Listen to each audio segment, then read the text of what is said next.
முதல்வர் தளபதி அவருடைய பெரிய வெற்றிக்கு காரணமாக இருப்பது அவருடைய தனிப்பெரும் நிர்வாக சிறப்பா அல்லது தன்னிகரற்ற கடின உழைப்பா?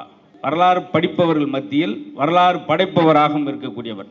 அவரை பற்றி நாங்கள் படிச்சுட்டு இந்த மேடையில் வந்து பேசுறதுக்கு கேட்பவருக்கு ஒரு புதிய அனுபவம். அதாவது எல்லாருமே என்ன சொல்கிறோம், ஒரு உதாரணத்துக்கு சொல்லும்போது, ஒரு மோட்டிவேஷன் பேசும்போது, காரல் மார்க்ஸை பார்த்தீர்களா, தாமஸ் ஆல்வா எடிசனை பார்த்தீர்கள், வெளிநாட்டிலே சொல்கிறோம், உள்நாட்டிலே ஒரு தலைவர் இருக்கார், அவர்கள்ட்டே நிறைய ரோல் மாடல் இருக்குது. சின்ன வயசுலேருந்து எவ்வளோ கஷ்டப்பட்டு வெறும் 14 வயசில் ஒரு போராளியாக முதல் மேடையை 14 வயசில் ஆரம்பித்து அப்பயே இளைஞரணியை கோபாலபுரத்தில் சண்முகா சலூனில் பாருங்கள் ஆரம்பித்து அப்படியே கொஞ்சம் கொஞ்சமாக உயர்ந்து வர பற்றி பேசும்போது எல்லாருக்கும் ஒரு படிப்பினையாக இருக்கும் என்ற நோக்கத்தில் இந்த பட்டிமன்றத்தை தொடங்குவதில் மகிழ்ச்சி அடைகிறோம்.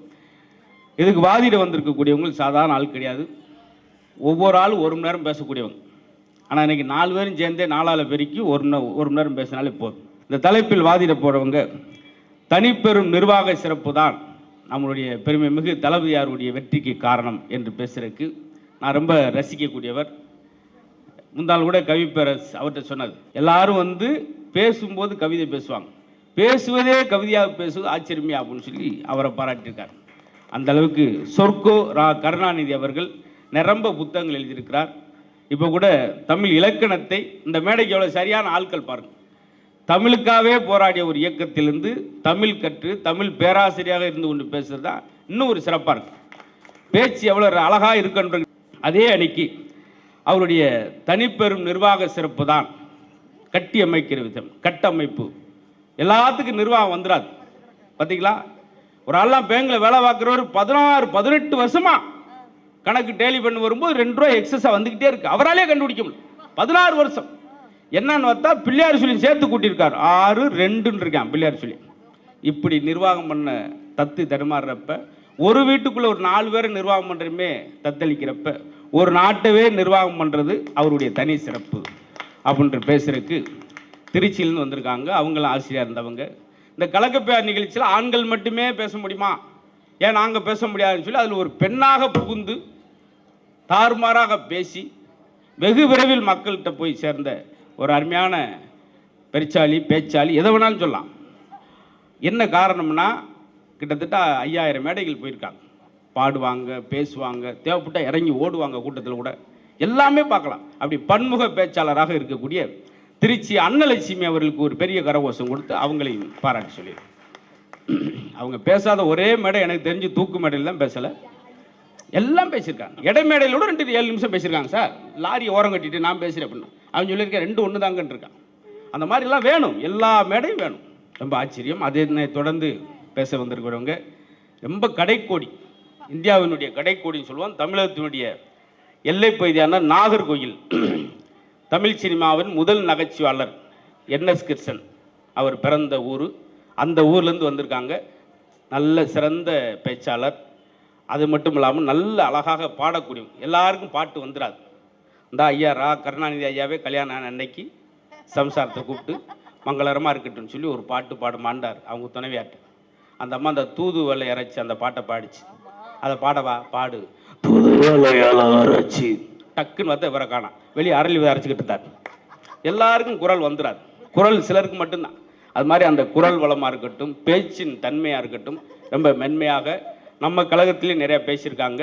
பெரும் பாராட்டை பெற்றிருக்கக்கூடிய அருமையான நாஞ்சில் மலர்வெளி அவர்களுக்கு ஒரு பெரிய பாராட்டு.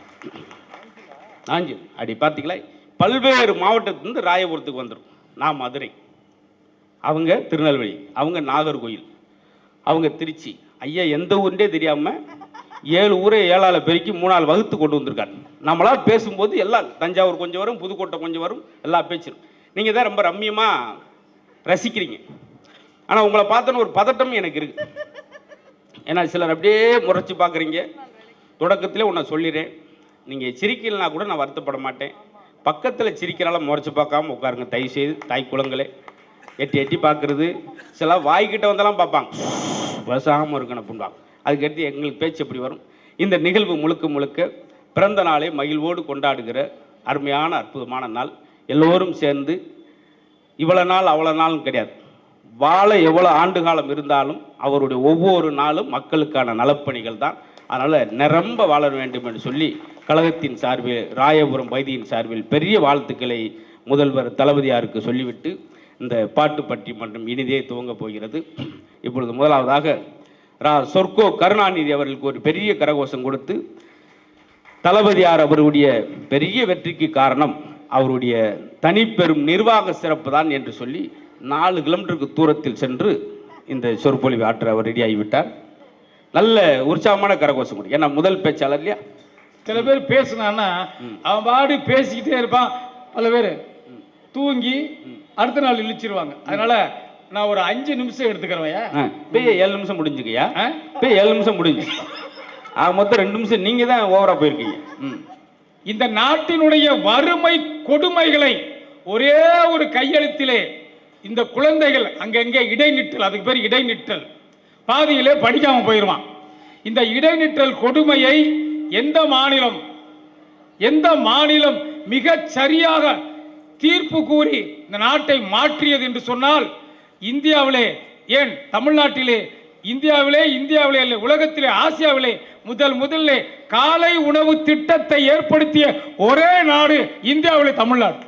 அருமை அருமை. எல்லா உலக நாடுகள் எல்லாம் இந்த காலை உணவு போறனால இடைநிற்றல் என்ற மட்டுமல்ல, குழந்தைகளுடைய படிப்பு சதவிகிதம் இன்று பல மடங்கு உயர்ந்திருக்கிறது. அதுக்குள்ள அந்த புரட்சியை, சாதனையை செய்த ஒரு தலைவன் தான் பூவிரி புன்னகை புரிந்த தலைவன், புதுமைகள் கோடி அறிந்த தலைவன், காவிரி தாய் போல் சிறந்த தலைவன், டாக்டர் கலைஞரினுடைய அன்பு புதல்வன், இந்தியாவின் சிறந்த முதல்வர். இந்த மாதிரி எப்படி சிந்தனை வந்தது? ஏன்னா நாங்களாம் மதிய உணவுக்காகவே பள்ளிக்கூடம் போனால் 92, 93 காலை உணவு அன்னைக்கு இருந்துச்சுன்னா இன்னும் எங்கள் ஊரில் இருக்கக்கூடிய 80-90% மாணவர்கள் அன்னைக்கு படித்திருப்பார்கள். வயிற்றுக்காக மனுஷன் இங்கே கைத்துல ஆடுறான் பாரு. என்னுடைய தந்தையார் புலவர் புலமைப்பித்தன் எழுதிய பொன்னான வரிகள். ஆடி முடித்து இறங்கி வந்தால் அப்புறம் தாண்டா சோறு. எத்தனை இதில் இருக்கக்கூடிய எத்தனை தகப்பன்கள் காசு இல்லாமல், போட்டுக்க ஆடை இல்லாமல், உண்பதற்கு உணவு இல்லாமல், தன்னுடைய குழந்தைகளுடைய கனவுகளை தீர்க்க முடியாமல் கண்ணீரை சிந்தி எத்தனை தகப்பன்கள் இங்கே இருக்கிறார்கள் என்று தெரியாது. சில தந்தையார்கள் பொங்கல் எனக்கு பிடிக்காதரா, தீபாவளி எனக்கு பிடிக்காதரா, நான் ஆடையெல்லாம் வாங்க மாட்டேன்டா, எனக்கு பிடிக்காதரா, நான் ஒரு தீக்காடா ஏதாவது சொல்லுவாங்க. ஏன் என்றால் அவர்கள் பணத்து கையிலே பணம் இருக்காது. குழந்தை தீபாவளிக்கு ஆடை கேட்டுக்கொண்டேன் என்று தரம் அடம் பிடிப்பான். அந்த தகப்பன் இரவிலே தாய் பொங்கி அழுவாள், பணமில்லையே, காசிலே, வறுமையாலே. ஆனால் அந்த தகப்பன் மட்டும் இரவிலே தனிமையிலே அழுவான். அவனுக்கு மட்டும்தான் தெரியும். அந்த கொடுமையை தீர்த்த ஒரு இரக்கம் உள்ள தலைவன் தான் முத்தமிழ் அறிஞரின் புதல்வர், நம்முடைய முதல்வர் அவர்கள். நீங்க இந்த பட்ஜெட்டை பார்த்து நிறைய படிச்ச இளைஞர்கள் நிற்கிறாங்க. பட்ஜெட்டை பார்த்தா அதிகமான ஒதுக்கீடு எந்த டிபார்ட்மெண்ட்டுக்கு தெரியுமா? என்ன சொல்லுங்க? கல்விக்கு தான். கல்விக்கு, அது மாணவர்களுக்கு. அருமை ஐயா அவர்களுக்கு இன்னும் பலத்த கரவொலி கொடுக்கலாம். அது பள்ளி கல்விக்கு. நானா ஒலிம்பிக்ல வின் பண்ணிட்டு இல்ல இருந்தாலுங்க நிறைய இளைஞருக்கு அது தெரியாது. இந்த பட்ஜெட்ல புரட்சியான பட்ஜெட். இந்த மேடை எல்லாருக்கும் அமைஞ்சு, உங்களுக்கு நல்லா அமைஞ்சு. நீங்க பாடி பழகிறதுக்கு ஒரு பெரிய வாய்ப்பு. நான் தான் சொல்லிட்டேன்ல, இப்பெல்லாம் போட்டு உடைக்க கூடாது. இல்ல இல்ல, இது மட்டும் இல்லை ஐயா, நான் 5 செய்தி தான் சொல்ல போறேன். 1 சொல்லிட்டேன். ஆமா. அதுக்கு அடுத்து இன்னும் ஒரு செய்தி தெரியுமா? இந்த தங்கச்சி 3 தங்கச்சி உட்கார்ந்துருக்குல்ல, இந்த 3 தங்கைகளுக்கு மட்டுமல்ல, முழு உலகில் இருக்கக்கூடிய தங்கைகளுக்கும் மங்கைகளுக்கும் முத்தமிழறிஞருடைய புதல்வர் செய்த சிறப்பை சொல்ல வருகிறேன். பெண்கள் என்றால் ஒரு வரையறை வச்சிருக்கிறான். கட்டிலுக்கும் சமையல், கட்டிலுக்கும் ரன் எடுத்து ரணமாய் போனவன். கட்டிலுக்கும் சமையல், ஆமா, கட்டிலுக்கும் சமையல், கட்டிலுக்கும் இந்த கால் வலிக்கும் மேல் வலிக்கும் உழைப்பதற்கும் தொட்டிலுக்கு மட்டும்தான் பெண்கள் என்ற நிலையை உடைத்து நொறுக்கி பட்டங்கள் ஆள்வதும் சட்டங்கள் செய்வதும் அனைவரும் ஆணுக்கு பெண் அல்ல, ஆணை விட சிறந்தவர்கள் நாங்கள் என்று படைத்த ஒரே ஒரு நாடு அது தமிழ்நாடு. எவ்வளவு விஷயங்க. விடியல் பேருந்து பயணம். அவர் பின்னாடிக்கவங்களாம் அவர் சொல்லிட்டு உங்களை ஆசையா பாக்குறாரு. நீங்க பதிலுக்கு அவர் ஆசையா பார்த்துக்கிட்டு இருக்கீங்க. வெளியே கைதட்டு தான் அவர் எதிர்பார்த்தார். சொல்லிட்டு இப்படி பாக்குறாரு, அந்த அம்மா வாங்க அப்படின்னு பாக்குது. இல்ல இது கை தட்டுங்கிறது போயிருமியா, மெய்சில் இருந்து இருக்காங்க. ஓ சரி, அப்படி உங்களை தேத்திக்குங்க. விடியல் பேருந்து பயணத்திற்கு 3, அதாவது என்ன அங்கிட்டு என்னமோ நடந்துக்கிட்டு. விடியல் பேருந்து பயணத்துக்கு முத்தமிழர்களுடைய புதல்வர் செய்த சாதனை போல முத்தமிழ் அறிஞர் ஒரு சாதனை செஞ்சார். என்ன தெரியுமா? சொத்துரிமை பெண்களுக்கு கொடுத்த சூரியன் டாக்டர் கலைஞர். யாராவது இருக்க முடியுமா? எங்க அக்கா 2 அக்கா, எனக்கு ஒரு அக்கா பேர் புஷ்பா, இன்னொரு அக்கா தாமரை. தாமரை அந்த தாமரை இல்லை, 2 பேருக்குமே சொத்துல பங்கு. எங்க அண்ணன் வேணான்டா, பெரிய கோடீஸ்வரர் சிங்கப்பூர்ல. எங்க குடும்பத்தை உதாரணம் சொல்றேன். அவங்க 2 பேருக்கு தான் பங்கு. எத்தனை கோடின்னு அப்புறம் பர்சன்டா சொல்றேன். இந்த மாதிரி சொத்துரிமையை தந்து, பெண்ணுரிமையை தந்து, மொத்த உரிமையை தந்த ஒரே ஒரு மாநிலம் இந்தியாவிலே தமிழ்நாடு மட்டும்தான் இருக்கிறது. உண்மையிலே யாரு நன்றியோடு இருக்கிறார்கள் இல்லையோ ஐயா, உங்களுக்கு ஒரு விஷயம் தெரியுமா? பெண்கள் நன்றியோடு இருக்காங்க. நீங்க நினைக்கிறீங்க அதெல்லாம் அந்த காலம், நம்ம காலம்னா இப்பெல்லாம் பர்ஃபெக்டா இருக்கு மெட்டீரியல். ஒரு மாநிலத்தில் பெண்களை செருப்பால அது என்னென்னமோத்துல அடிக்கிறான். ஒரு பெண் என்றாலே தெய்வம் என்று, பெண் என்ற தெய்வம் என்று நம்ம சொல்றோம். பெண் என்ற தெய்வம் போற்றி கும்பிடுகிறான் பாரதி. ஒரு மாநிலத்தில், எந்த மாநிலம் தெரியும்? வேற அறிஞர்கள், எந்த மாநிலம்? உத்தரப்பிரதேசத்திலயா? ஒரு தெய்வத்தை அடித்து தெருவிலே அடித்து வருகிறான். இங்கே தப்பா ஒருத்தன், என்னப்பா இங்க ஒருத்தன் தப்பா வாட்ஸ்அப் அனுப்பிட்டான்னு வச்சுக்கோங்க, எத்தனை வாத்தியாருங்க, எத்தனை அரசு ஊழியருங்க வீட்டுக்கு போயிட்டான்னு தெரியுமா? என்ன சட்டம்? என்ன சட்டம்? போக்சோ. போக்சோ. உன் சோவை வீட்டுல போய் வச்சுக்கடா. நீங்க மறந்து வரப்புற நான் எடுத்து கொடுக்க வேண்டியது. என்ன சட்டம்? ஐயோ, 3ஆம் பக்கத்தில் எழுதி என்ன சட்டம்? எப்படிதான் போட்டு உடைக்கிறீங்களா? ஒருத்தனுடைய தெரியாம எப்படிலாம் பப்ளிக்ல உடைக்கிறது இருக்கட்டுங்க. ஆமா, இந்த மாதிரி எல்லாம் பண்றதுக்கு ஐயா நடுவரே நான் பெரிய வந்து பேச இல்லைங்கய்யா. ஏன் சொல்றேன்னா, முத்தமிழறிஞருடைய பிறந்த நாள் தமிழின் பிறந்த நாள், தளபதியாரின் பிறந்த நாள் தமிழர்களுடைய பிறந்த நாள். சரிங்களா? அதனால நம்ம தமிழ், அதுக்கா நீங்க ஒரு தமிழ் பேராசிரியர், நீங்க தான் எங்களுக்கு சொல்லிக் கொடுக்கணும். அதாவது அந்த நாட்டிலே செய்த கொடுமையை போல பல நாட்டிலே நடக்குது. இங்க மட்டும் அப்படி கிடையாது. இங்க அப்படி இருக்க வாய்ப்பே கிடையாது. அவ்வளவுதான். அவன் கம்பி என்ன வேண்டியதான். ஒரு அருமையான ஒரு திட்டம் போட்டாங்க. அவன் சர்டிபிகேட்டே செல்லாது. அவன் வேற எங்கேயுமே வாழவே முடியாது. கஷ்டப்பட்டு, துன்பப்பட்டு, துயரப்பட்டு, அல்லல்பட்டு, அவதிப்பட்டு, வேதனைப்பட்டு அவன் படித்த பட்டம் ரிஜெக்டட். இதை வந்து சவுதி அரேபியாவில் சொல்லுவாங்க கடுமையான தண்டனை. தமிழ்நாட்டிலே இதை விட தண்டனை என்ன கொடுக்க முடியும்? அவன் எங்கேயாவது போய் மறுபடியும் பண்ணுவானா? ஒரு செய்தி, குறுஞ்செய்தி அனுப்பின முடிஞ்சிச்சு. இதை விட ஒரு தகப்பன், அவர் அப்பாங்கிறாங்க, இதை விட ஒரு தகப்பனை, ஒரு தகப்பன் என்ற தலைவனை எங்கே நாம் பார்க்க முடியும்? தொல்காப்பியத்திலே முன்னீர் வழக்கம் மகடுவோடு இல்லை. அப்படி என்னன்னு கேட்டா, நீ கடல் கடந்து வாடிமை செய்யக்கூடாது. ஜான் பிள்ளைனாலும் ஆண் பிள்ளை தான், அவன் தான் போக முடியும். பொம்பளை பிள்ளை போ, உட்காரு, உட்கார். போட்டு அடக்கப்பட்டு, நசுக்கப்பட்டு, பொசுக்கப்பட்டு, மிதிக்கப்பட்டு, ஒடுக்கப்பட்டு, வதைக்கப்பட்டு, சிதைக்கப்பட்ட ஒரு கூட்டம் இந்த தெய்வங்கள். இதற்கு என்ன அர்த்தம்னா, அவ்வளவு ஒரு சட்டத்தை வைக்கப்பட்ட நிலையிலே அவர்களை எங்கே கொண்டு வந்தார் என்றால், கட்சி உலகத்திலே நம் சொந்த கட்சி, நமக்காக வந்த கட்சி இந்த திமுக என்ற இந்த கட்சி. எங்கேயும் கிடையாது. கல்வியை தந்தால் போதும், அவன் மிகப்பெரிய வெற்றியை பெறுவான் என்று அவரு நடுவர் அவர்களே, மாண்புக்குள்ள, மதிப்புள்ள, பெருமையுள்ள, நான் போட்டது கூட நடுவர்களே, உலகத்திலே பட்ஜெட்னு ஒன்று வச்சா என்னமோ ஒருத்த 4 பேரை கூப்பிடுறாங்க, வச்சாங்கன்னு பட்ஜெட் போவாங்க. ஆனால் நம்மால் பட்ஜெட்டு ஒவ்வொன்றையும் பார்த்தீங்கன்னா 4,06,000 கோடி புதுமை பெண் திட்டத்துக்கு. தமிழ் புதல்வன், இந்த தம்பிங்கெல்லாம் இங்கே இளைஞர்கள் நிறைய இருக்காங்க. ஏன்னா பொம்பளை பிள்ளைங்களுக்கு மட்டும் கொடுக்குறாங்க. அவர்களுக்கு 3,80,000 கோடி. நான் கோடி கோடியாக இந்த இளைஞர்களுக்கும் குழந்தைகளுக்கும் அள்ளி கொடுத்த ஒரு வள்ளல் தான், ஈடு இணையற்ற அவருடைய பெருமைதான், அவருடைய பெருமைதான், இந்த அருமைதான் நான் பேசிக்கிட்டு இருக்கோம். காலை உணவு திட்டம் பற்றி சொன்னேன். இதில் என்னன்னா, எத்தனை ஒரு புள்ளி விவரம் சொல்லுது, 20,67,000 குழந்தைகள் சாப்பிட்றாங்களா ஐயா?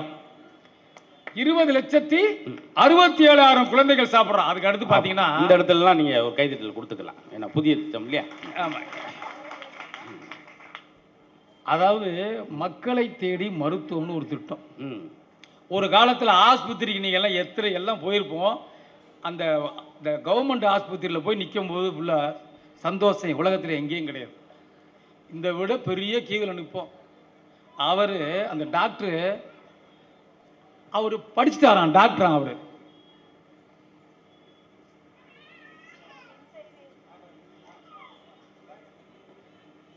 என்னங்க மைம் காமெடியா இருக்கு கடைசியில். கிட்டக்க வரக்கூடாதான். ம். மூச்சு விடு, முதுகல பின்னால மூச்சு விடு, இந்த பக்கம் மூச்சு விடு. என்ன பண்ணுது? நம்மளை கேட்குறான் அந்த ஆள். இவ்வளோ டெஸ்ட் பண்ணி என்ன பாருது, நம்மளை கேட்பான் என்ன பண்ணுது? இந்த சரியனை இவ்வளோ நேரம் என்னடா பண்ண? இந்த கொடுமை வரிசையில் நிற்க வச்ச கொடுமை. அதை ஒரு கவிஞர் ஒருத்தர் எழுதுனான். அதாவது இருமலுக்கு எம்மருந்தோ அம்மருந்தே எய்ட்ஸுக்கும் தருகிறார்கள், மரணங்களே என்னை காப்பாற்றுங்கள் தான். கடைசியில் எங்க போயிட்டான்? அன்னபாரதி அன்னலட்சுமி அவர்களே, மரணமே என்னை காப்பாத்து, மருத்துவர்கள் தொல்லை தாங்கவில்லைன்னா. இதெல்லாம் ஒரு காலத்தில். இப்போ என்ன தெரியல, நான் சொல்லவே வேணாம். மக்களை தேடி மருத்துவம் இந்த மாதிரி திட்டத்தை தந்த ஒப்பு உயற்ற ஒரே தலைவன், ஈடு இணையற்ற தலைவன், எழுச்சிமிகு தலைவன், பீடுமிகு தலைவன், பெருமை மிகு தலைவன். இதோட இன்னொரு செய்தி, ஏன்னா கிராமத்திலிருந்து அந்த ஒரு 150 ரூபா 200 ரூபா செலவழிக்க முடியாமல் தாய் தகப்பனை ஆஸ்பத்திரி கொண்டு வராமலே எங்கள் ஊர் திருமங்கலம் மதுரை அப்படியே கிராமத்திலே போட்டு அவங்களை இறக்க செய்து விடுவார். அப்படி மருத்துவம் வந்து எளிமை இல்லாமல் இருந்தப்ப அப்படியே போனால் கூட கவர்மெண்ட் ஹாஸ்பிட்டல் அவர் ரெடியாக மாத்திரை 3 மாத்திரை வச்சுருப்பார். அப்போல்லாம் நீ சொல்கிறதுக்கு முன்னாடி இந்தா காலையில் 1 மதியம் 1 நைட்டு 1 அப்படித்தான் அதை மாற்றுனது சொல்கிறார். பார்த்தீங்களா? இதை வந்து இது மிகப்பெரிய புரட்சி. ஒரு பசியும் ஓவா பிணியும். சிறந்த நாடுனா என்னடா சொல்ற? இப்படி கேட்குறான் வள்ளுவர்கிட்ட போய். சிறந்த நாடு தானே, சிறந்த நாடு தானே, 2 பேர்லேயும் சொல்லவா? எந்த நாட்டில் பசி இல்லாமல் இருக்கானோ, ஒரு பசியும் ஓவா பிணியும், நோய் இல்லாமல் நோயை தீர்க்கக்கூடிய நாடு எதுவோ, செரு பகையும், அதுதான் சிறந்த நாடுங்கிறார் வள்ளுவர். அந்த இன்னொரு விஷயம் நடுவர் அவர்களே, அன்பு தங்கைகளே, ரோட்டிலே அடிபட்டு கிடந்தால் ஒரு காலத்திலே யாராவது போய் தூக்க மாட்டாங்க. ஏன்னா எல்லாத்துக்கும் இறக்கம் இருக்கு, தூக்குவாங்க. அந்த காலத்தில் இறக்கம் இல்லாமல் இருந்தது. போலீஸ்காரங்கள்ட்ட பதில் சொல்லணும், ஃபோன் பண்ணுவாங்க. அண்ணன் சுரேஷ் அவர்களே, உங்களுக்கு தெரியும், அப்பெல்லாம் அடிபட்டாக்க என்ன ஆவாங்க? எம்எல்ஏ ஐயா அருணாண்ணே அப்போ என்ன பண்ணுவாங்க? நம்மெல்லாம் போலீஸுக்கு பயத்துக்கிட்டு நிறைய பேர் நம்ம ஆளுங்க சொல்ல மாட்டான். போனாக்க போலீஸ், அப்போ நீ எந்த ஊர், உன் கார்டை கொண்டு இது கொடு, ஐடியா கொடு, வீட்டுக்கு ஃபோன் வரும். போலீஸ் வீட்டுக்குள்ள வந்தால் என்ன ஆகுன்னு பயப்படுவோம். என்னமோ பண்ணிட்டான் போல இருக்குது, ஏதோ பண்ணிட்டான் போல இருக்குதுன்னு பயப்படுவாங்க. அப்போ அந்த ஆள் இப்பொழுது ரோட்டிலே அடிபட்டு ஒருவன் கிடந்தால் அவனை தூக்கி செல்வனுக்கு நெடுந்தொகை தரக்கூடிய ஒரே ஒரு அரசாங்கம் இந்த அரசாங்கம் தான். புரட்சிங்க, நிர்வாக திறன். நான் வந்து அப்புறம் இன்னொரு செய்தி, 3வது செய்தி, 4வது செய்தி நடுவர்களே, ஜாதி மத ஒழிப்புன்னு அதெல்லாம் வந்து ஒழிக்க முடியாது சார், ரொம்ப கஷ்டம் சாருங்கிறான். ஆனால் இதற்கு கலைஞர் எப்படிலாம் சிந்திக்கிறார் பாருங்க. சமத்துவபுரன் கொண்டு வந்தார், அதெல்லாம் கூட விடுங்க. கலப்பு திருமணம் செய்தவருக்கு அரசாங்க வேலை, கௌரவ நிதினு கொண்டு வர்றார், அப்பையும் முடியல. கோயில் நிலையை கூட, தம்பி, கோயில் நிலையை கூட தொட முடியாம பல பேர் இருக்கும். ஆனால் கலைஞர் சிந்தனையை பாருங்க, அது எந்த அறிஞனுக்கு வராது. எண்ணத்திலே எழுமாற்றம் புரட்சினாலும் எழுத்தினாலும் பேச்சினாலும் அதை கண்ட பெர்னாட்ஷா, பிளாட்டோ, லிங்கன், விரும்பும் லெனின், கார்ல் மார்க்ஸ், லிட்மன், ரூச்சோ, கிண்ணத்திலே தரும் நஞ்சை அமுதாய் உண்ட கிளர்ச்சி விதை சாக்ரட்டிஸ், இங்கர்சால், சன்னியாட்சன், இந்த தத்துவத்தில் தூக்கி சாப்பிட்டார் கலைஞர். கலைஞர் என்ன பண்ணார் தெரியுமா? ஒரே ஒரு ஆர்டர், அனைத்து சாதியும் அர்ச்சகராகலாம். அவன் மட்டும் தான் ஓதிட்டு கிடக்கிறான். ஸ்ரீராமதூதக கிருபா சுந்தோ மத்த காரியமோ காதிபரபர் உத்தரகர்ம குரு கர்ம எத்தனாக்க நம்காலிசம்கோ நம்மால் போய் ஓதிட்டு இருக்கான். இந்த புரட்சியை செய்த புரட்சி, உண்மையான புரட்சியான கட்சி நம்முடைய கழகம், நம்முடைய கழகம். இது காரணம் தலைவருடைய நிர்வாக சிறப்பு. அதை விடுங்க, அருந்ததியருக்கு நாங்க செருப்பே தச்சுக்கிட்டு இருப்போம், நீங்க சிம்மாசனத்தை உட்கார்ந்துருப்பீங்களா? எவ்வளவு நாளைக்கு நாங்க செருப்பு தப்போம்? ஆட்டோ ஓட்டுகிறவன் பிள்ளைகள் இப்பொழுது டாக்டர் பட்டம் பெறுகிறார்கள். காலனி தைக்கும் குழந்தைகள், சாக்கடையிலே அந்த கழிவை எடுக்கிற குழந்தைகள் இன்றைய தினம் இன்ஜினியராக இருக்கிறார்கள். இதற்கு காரணம் ஒரே ஒரு காரணம், கலைஞர். கலைஞர் என்ற ஒரே எழுத்து, அந்த அந்த வார்த்தை தான் நல்ல பலத்த கரவொலி. இதை விட இதெல்லாம் பெரிய புரட்சிங்க. சில பேர் கட்சியில புரட்சின்னு வச்சிருக்கான், புரட்சின்னு வச்சிருக்கான்.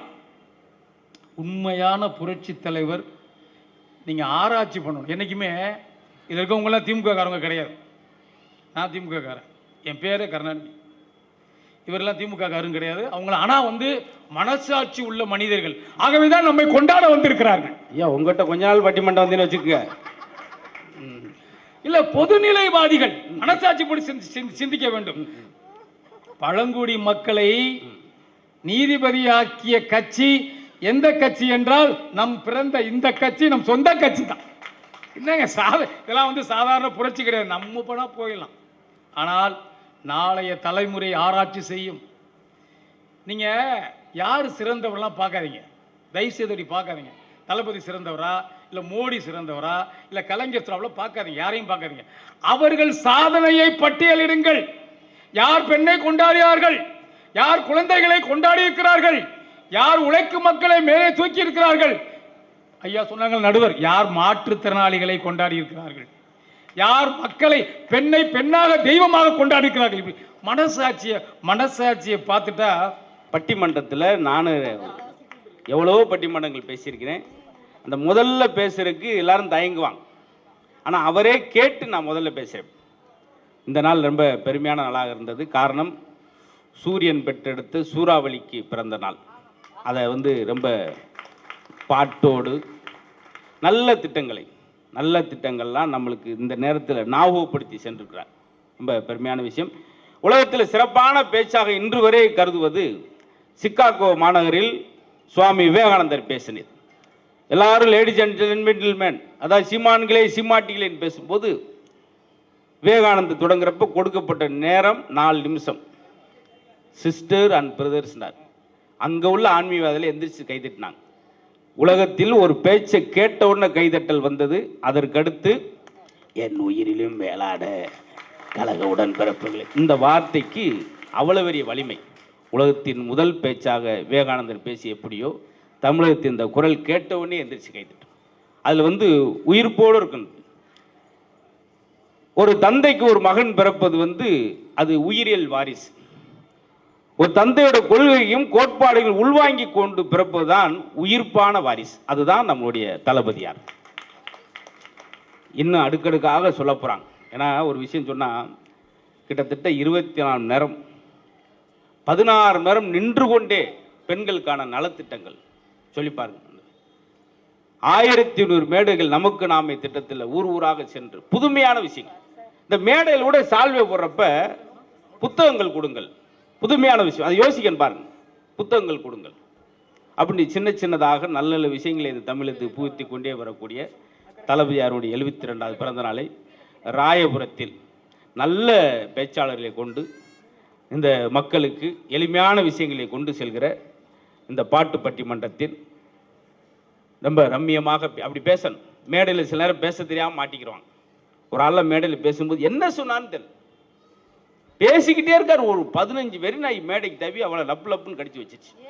சும்மா பேசியிருக்கோம்ல, அவர் பேசியிருக்கார். எந்த நாய் என்ன ஒன்று அப்படியா இருக்கார். பூரா நாய் கோவம் வந்துருச்சு. காரணம், இந்த தமிழ் செய்யுள் நடையாக இருந்த ஒரு சினிமா துறையில் அது எளிய நடைக்கு மாற்றிய பெருமகான். பார்த்துங்க, ஒரு ஆளுக்கு 4118 சுயசரிதை பக்கங்கள் இருக்குன்னா அது முத்தமிழ் அறிஞருக்கு மட்டும்தான். ஆனால் பிற்காலத்தில் 10,000 பக்கம் சுயசரிதையாக தளபதியாருக்கு வரும் என்பது இன்றைய நிதிநிலை அறிக்கை நீங்கள் பார்க்கும்போது தெரியும். மாணவருக்கு கொடுக்கப்பட்ட விஷயமா இருக்கட்டும், டிரான்ஸ்ஜெண்டர் சொல்லக்கூடிய திருநங்கையில் யாரை யோசிச்சு பார்ப்போமா? இப்படி புதுசாக இந்த நிதிநிலை அறிக்கையில் நிரம்ப, அதுவும் கொத்தனார் வேலை பார்க்குறவங்க கூட 40 வயசுக்கு மேலே அவங்களுக்கு ஒரு காப்பீடு, அவங்களுக்கு இலவச பரிசோதனை செய்து கொள்ளலாம் அப்படின்னு நுணுக்கமான சில விஷயங்கள் இதில் புதுசான தகவல் இந்த நிதிநிலை அறிக்கையில் வந்திருக்கிறது அப்படின்றது கூடுதலான சிறப்பு. அதான் தனிப்பெரும் அவருடைய நிர்வாக சிறப்புன்னு சொல்லி முடிச்சிருக்கார். இல்லை என்று சொல்லி அவருடைய, நீங்கள் ஆரம்பிக்கிறீங்களா? ஆமாம். இப்பொழுது உங்களுடைய பெரிய கரகோஷத்துக்கிடையே நல்லா கேட்குறீங்க. அப்பப்போ நல்ல வரிகளை சொல்லும்போது, வார்த்தைகளை சொல்லும்போது, ஏன்னா ஒரு மனுஷனுக்கு ஒரு நல்ல வார்த்தை 100 டானிக்கு சமம் பண்ணுவாங்க. அதே போல் ஒரு பேச்சாளன் பேசும்போது ஒரு கைதட்டல் நீங்கள் என்ன செய்யணும்னா, அந்த நிகழ்ச்சி முடியும் தட்டிக்கும் இருக்கையிலும் இருக்க வேண்டும், இரு கையிலும் இருக்க வேண்டும். இந்த மாதிரி விஷயங்களை வேற எந்த பட்டியலும் நீ கேட்க முடியாது. அப்படி நான் சொல்லி நான் மட்டும் தான் சொல்லியிருக்கேன். இன்னொரு ஆள் வேடிக்கை பார்த்துக்கிட்டு இருக்காரு. இருக்கையா அப்பயே சொன்னேன் அப்படின்னு. ரொம்ப சந்தோஷம்.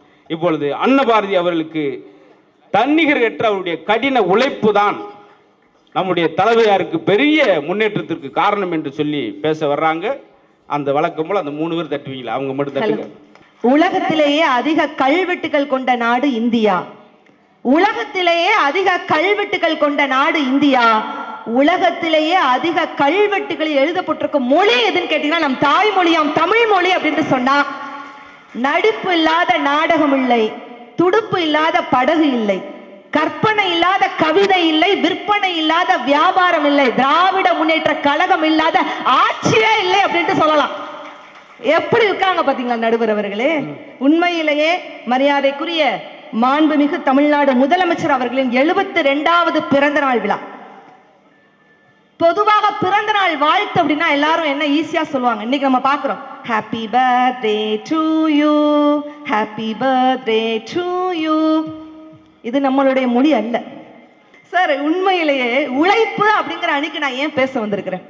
இன்பத்தில் சிரிப்பவன் அதிர்ஷ்டசாலி, துன்பத்தில் சிரிப்பவன் ஞானி, கற்பனையில் சிரிப்பவன் கவிஞன், கண்டவுடன் சிரிப்பவன் காரியவாதி, தெரிந்து சிரிப்பவன் நடிகன், தெரியாமல் சிரிப்பவன் ஏமாளி, ஓயாமல் சிரிப்பவன் பைத்தியக்காரன், உட்கார்ந்து சிரிப்பவன் சோம்பேறி, உழைப்பில் சிரிப்பவன் தான் உயர்ந்த மனிதன் என்று சொன்னால் அப்படிப்பட்ட உழைக்கும் வர்க்கம் தான் நம்மளுடைய முதலமைச்சர் அவர்கள்ங்க. இல்ல நம்மளால சொல்ல முடியுமா? வில்லுக்கு விஜயனாக இருக்கலாம், சொல்லுக்கு அனுமனாக இருக்கலாம், ஆனால் செயலுக்கு நம்மளுடைய செயல் தலைவர் தளபதி அவர்கள் தான் அப்படின்னு சொன்னா, இன்னைக்கு செயல் திட்டங்கள் மூலமா அவருடைய கடின உழைப்பால தானே முதல்ல நிர்வாக திறமையை பண்றாரு. கடின உழைப்பு இல்லைன்னு சொல்ல முடியுமா சார்? இன்னைக்கு உண்மையிலேயேங்க இத்தனை ஒரு கட்சி சார்ந்த ஒரு நிகழ்ச்சிக்கு ஆண்கள் கூட்டத்தை தாண்டி இத்தனுடைய என்னுடைய பெண்கள் வந்திருக்காங்க பாத்தீங்களா? இதுதான் ஒரு கட்சியோட வெற்றினே நம்ம சொல்லலாங்க. எங்க கூட்டத்துல ஒரு பொண்ணு அழகா இருந்தா அது வெளிநாடு, அந்த கூட்டமே அழகா இருந்தா அதுதான் நம்ம தமிழ்நாடுங்க. காரணம் என்னன்னா, இந்த நிதிநிலை அறிக்கையில பெண்களுக்கு கூடுதலா ஒரு சிறப்பு செய்யும். இப்ப நம்மள மாதிரி தென் மாவட்டத்திலிருந்து வர்ற பெண் குழந்தைகள் அங்க தங்குறதுக்கு ரொம்ப சிரமப்படுவாங்க. அவங்களுக்காக தோழி விடுதி என்று சொல்லி மதுரை ஈரோட்டுல சமீபத்துல ஆரம்பிக்க போறது. அது மட்டும் இல்ல, அந்த உமன்ஸ் ஹாஸ்டல் இல்ல, அதுக்கு கிட்டத்தட்ட 72 கோடி ரூபாய் சிறப்பிடிக்கிறாங்க அப்படின்னு சொன்னா அது எத்தனை நாடு பாத்தீங்களா? காஞ்சிபுரம், ஈரோடு, தர்மபுரி, சிவகங்கை, தேனி, கரூர், நாகப்பட்டினம், ராணிப்பேட்டை என்று இத்தனை ஊர்கள்ல உமன்ஸ் ஹாஸ்டல் வருது அப்படின்னு சொன்னா இதற்கே ஒரு பெரிய கைத்தட்டல் கொடுக்கலாங்க. பெண்களுக்கு எவ்வளவு விஷயம் இருக்கு தெரியுமா? ஒரு ஆண் நினைச்ச உடனே சட்டையை போட்டு ஈஸியா கிளம்பி வெளியே வந்துடலாங்க. ஆனா ஒரு பெண் நினைச்ச உடனே வீட்டை விட்டு வெளியே வர முடியுமா? பெண்களுக்கு எவ்வளவு பிரச்சனை. காலையில எழுந்திருச்சு சில்லுன்னு குளியல், ஹாட்டா காஃபி, காரசார சைட்ஸோட கூட்டு பொரியல், குழம்பு, ரசம்னு அடுப்படி கிளீன் பண்ணி பாத்திரம் கழுவி கூட்டி பெருக்கி குனிஞ்சு நிமிந்தா ஹப்பாடான் இருக்கும். டெலிபோன் காலு, இபி பில்லு இன்னும் இருக்கு, இது போல லிஸ்ட். இதுக்கு நடுவில் ஏதுங்க ரெஸ்ட்? என்ன ரெஸ்டே இல்லாம உழைக்கக்கூடிய ஒரே வர்க்கம் சத்தியமாக என்னுடைய பெண் குல தங்கங்கள் அப்படின்ட்டு சொன்னா, சார் பெண்கள் நாங்கெல்லாம் யாருன்னு நினைச்சீங்க? யாரு? தாய் குலம். அப்ப நாங்க தெப்ப குளமா ரெண்டு வரோம். இல்ல சார், அது வரல உள்ள இருந்தா நீச்சல் தெரியாம கிடப்பேன். இல்ல சார், பெண் அப்படின்னா பொதுவாவே உங்களுக்கு எல்லாம் தெரியல சார், ஒரு பெண்மணியை ஒரு விழா ஆரம்பிக்கும் போது அழகா குத்து விளக்கு ஏத்தி ஆரம்பிச்சு வச்சாங்க. ஏன்? எதற்காக? பெண் அப்படின்னா கலைமகள் அம்சம். அப்ப நானா கலவாணி வம்சமா? அதாவது 2 பேரும் ஈக்குவல் தான். இல்ல சார், நாட்டோட முதுகெலும்பே பெண் தான் சார். ரொம்ப சந்தோஷமா. இல்ல சார், அப்ப இருந்து இப்ப வரைக்கும் அவங்களுக்கு முக்கியத்துவம் கொடுத்துருக்கோம். ஆமா, ஒரு விசேஷம் வச்சா கூட அவங்களுக்கு தான். பாருங்க, அப்ப இருந்தே பெண்களுக்கு மட்டும் வளகாப்புன்னு ஒண்ணு ஃபங்க்ஷன். ஆமா, நம்மள ஆம்பளைக்கு ஒரு பித்தளை காப்பு, ஒரு ஈய காப்பு, இல்ல ஒரு ஆனா பெண்களுக்கு நான் ஏன் சிறப்பா சொல்றேன்னா, நம்மளுடைய முதலமைச்சர் அவர்கள் நிறைய விஷயங்களை பெண்களுக்காக செய்திருக்கிறார். அதற்காக நான் சொல்றேன். பெண்கள் இன்னைக்கு கூட பாருங்க, சுனிதா வில்லியம்ஸ் அவர்கள் கிட்டத்தட்ட 286 நாட்கள் விண்கலத்திலிருந்து ஒரு பெண் சாதிச்சு இறங்கி வந்து இந்த பூமியை தொடரா அப்படின்னா எவ்வளவு பெரிய விஷயங்க, இல்லன்னு சொல்ல முடியும். அதற்கு கூட நம்மளுடைய முதலமைச்சர் அவர்கள் வாழ்த்து தெரிவித்திருக்கிறார் அப்படின்னு சொன்னா, வாழ்த்துறதுக்கே பாராட்டுறதுக்கே ஒரு பெரிய மனசு வேணும் சார். அது மட்டும் இல்ல, நம்ம சிம்போனி அமைச்ச நம்மளுடைய மேஸ்ட்ரோ இளையராஜா வீடு தேடி போய் இந்த வயசுலயும் பாராட்டி என்ன இருக்கு பாத்தீங்களா? ஒரு சின்ன குழந்தை அப்படி கார்ல போகும்போது முதல்வர் தாத்தா அப்படின்னு சொன்ன ஒரு வார்த்தைக்காக காரை நிறுத்தி கீழே இறங்கி வந்து அந்த குழந்தைய கொஞ்சிட்டு போற விஷயம். சின்ன சின்ன கதை. ஐயோ, ஏன் பாப்பாலாம் சத்தியமாங்க, நம்ம இது வரும்பொழுது இந்த ஸ்டாலின் தான் வராரு, விடியல் தர போறாரு, அப்படின்னு சொல்லிட்டு அந்த வரி, அந்த 2 வரி எவ்வளவு அழகா கியூட்டா பாடிக்கிட்டே இருந்துச்சு தெரியுமா? ஒரு சின்ன குழந்தை மனசுல கூட நிக்கிறாரு அப்படின்னு பார்த்தீங்கன்னா அவருடைய முகத்தை பாருங்க. புரட்சி செய்ய வேண்டும் என்றால் புது புது ஆயுதங்கள் தேவையில்லை, ஒரே ஒரு புன்னகை போதும் சொன்னாங்க. அந்த புன்னகைக்கு சொந்தக்காரர் நம்முடைய முதலமைச்சர் அவர்கள் அப்படின்னு சொன்னா இல்ல நம்மளால சொல்ல முடியுமாங்க? எங்க புதுமை பெண் திட்டம், அதாவது வாழ்க்கையில பெண்கள் வந்து ஒரு குறிப்பிட்ட கட்டத்துக்கு மேல கல்வியை தொடர முடியல, அப்படிப்பட்ட பெண்களுக்கு, அப்படிப்பட்ட குழந்தைகளுக்கு 6 வயது முதல் 12 வயது வரைக்கும் 12ஆம் கிளாஸ் வரைக்கும் அரசாங்க பள்ளியில படித்த பெண்களுக்கு சிறப்பாக மாதம் 1000 ரூபாய் உயர் கல்வி தொகை கொடுக்கக்கூடிய திராவிட முன்னேற்ற கழக கட்சியில் இன்னைக்கு இருக்கிறோம் அப்படின்ட்டு பாத்தீங்கன்னா இதுவே ஒரு பெருமை இல்லையா?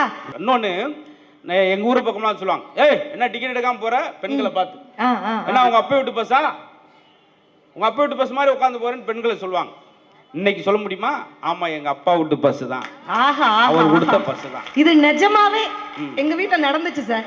எங்க வீட்டுல கேட்டாங்க, மாமா அந்த ஃபிளைட்ல போகணும்னு ஆசையா இருக்கு, கூட்டிட்டு போங்க மாமான்னு ஒரு வார்த்தை தான் சொன்னேன். என் வீட்டுக்கார் ஒத்த வார்த்தை தான் சொன்னார், இருமா இப்பதான் மகளிருக்கு இலவச பேருந்து வந்திருக்கு, கூடிய சீக்கிரத்துல ஃபிளைட்லயும் உங்க தலைவர் கூட்டு போயிடுவாரு, அப்ப நீ போய்க்கோ அப்படிங்கிறாருங்க. பாத்தீங்களா சார்? இவ்வளவு விஷயங்களுக்கு, நல்ல நல்ல விஷயங்கள். நீங்க சொன்னீங்கல்ல விடியல் பயண திட்டம் அப்படின்ட்டு சொல்லிட்டு இன்னைக்கு பெண்கள் அத்தனை பேரும் இலவச பேருந்துல போறாங்கன்னா அது முதலமைச்சர் அவர்களின் யோசிச்சு பாருங்க, விடியல் பயண திட்டம் அப்படின்ட்டு சொன்னா அது பெருமைப்படக்கூடிய விஷயம் இல்ல. இன்னைக்கு வரைக்கும் பாத்துக்கோங்க, பெண்களுடைய பாதுகாப்பை உறுதி செய்கிறதுக்காக பிங்க் ஆட்டோ பாத்தீங்களாக்கா, நீங்க எல்லாம் பார்த்திருப்பீங்கல்ல, அதற்கே ஒரு பெரிய கைத்தறல் கொடுக்கலாமுங்க. எவ்வளவு பாதுகாப்பான ஒரு விஷயங்கள்ங்க சார். இன்னைக்கு பெண்களுக்கு சொத்தில் உரிமையாக இருக்கட்டும், இப்படி நிறைய விஷயங்கள் எல்லாத்தையும் சொல்லலாங்க. விபத்துல 48 மணி நேரத்தில் இருந்தவங்களுக்கு இலவச சிகிச்சை கொடுக்குறாங்க.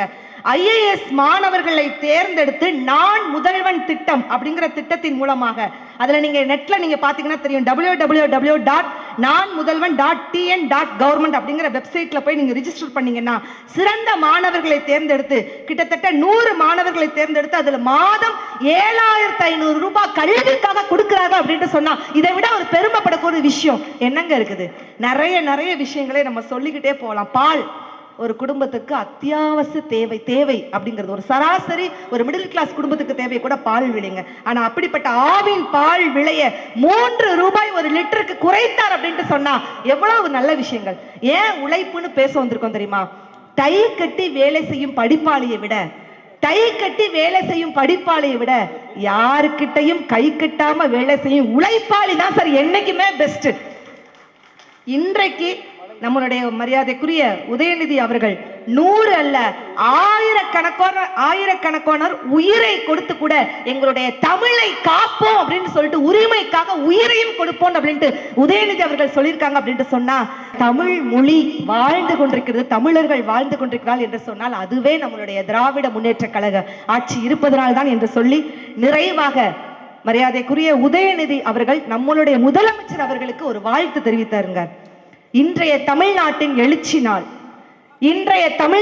எழுச்சியினால் மக்களின் மகிழ்ச்சியினால் மேம்பாலம் கண்ட மேன்மையினால் அயலாரும் நேசிக்கும் அன்புக்கு பிறந்த நாள், ஐயாவின் வழி செல்லும் அறிவுக்கு பிறந்த நாள், இவருக்கும் தவறுக்கும் எப்போதும் தொடர்பில்லை என மக்கள் கொண்டாடும் நேர்மையின் பிறந்த நாள், தமிழ்நாட்டின் தொகுதியெல்லாம் சுற்றி வென்ற சூரியனின் பிறந்த நாள்.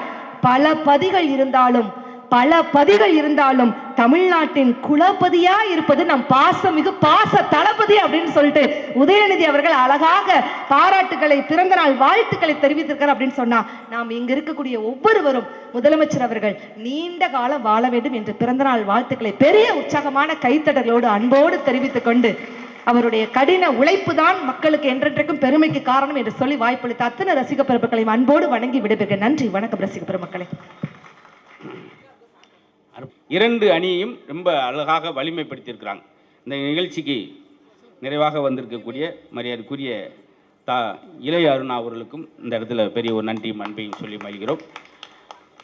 எல்லாருமே பாருங்க, நாம் மகிழ்ச்சியான இடத்துல இருக்குன்னு நினைக்கிற விட நாம் இருக்கிற இடத்த மகிழ்ச்சியாக வச்சுக்கிறோம் அப்படின்னு சொல்லி இன்றைக்கி ராயபுரத்தில் எல்லார் முகத்தில் மகிழ்ச்சியை உண்டு பண்ணி அதே நேரத்தில் இந்த பிறந்தநாள் பரிசீலனை கொடுத்து இப்படி ஒரு நல்ல நாள்.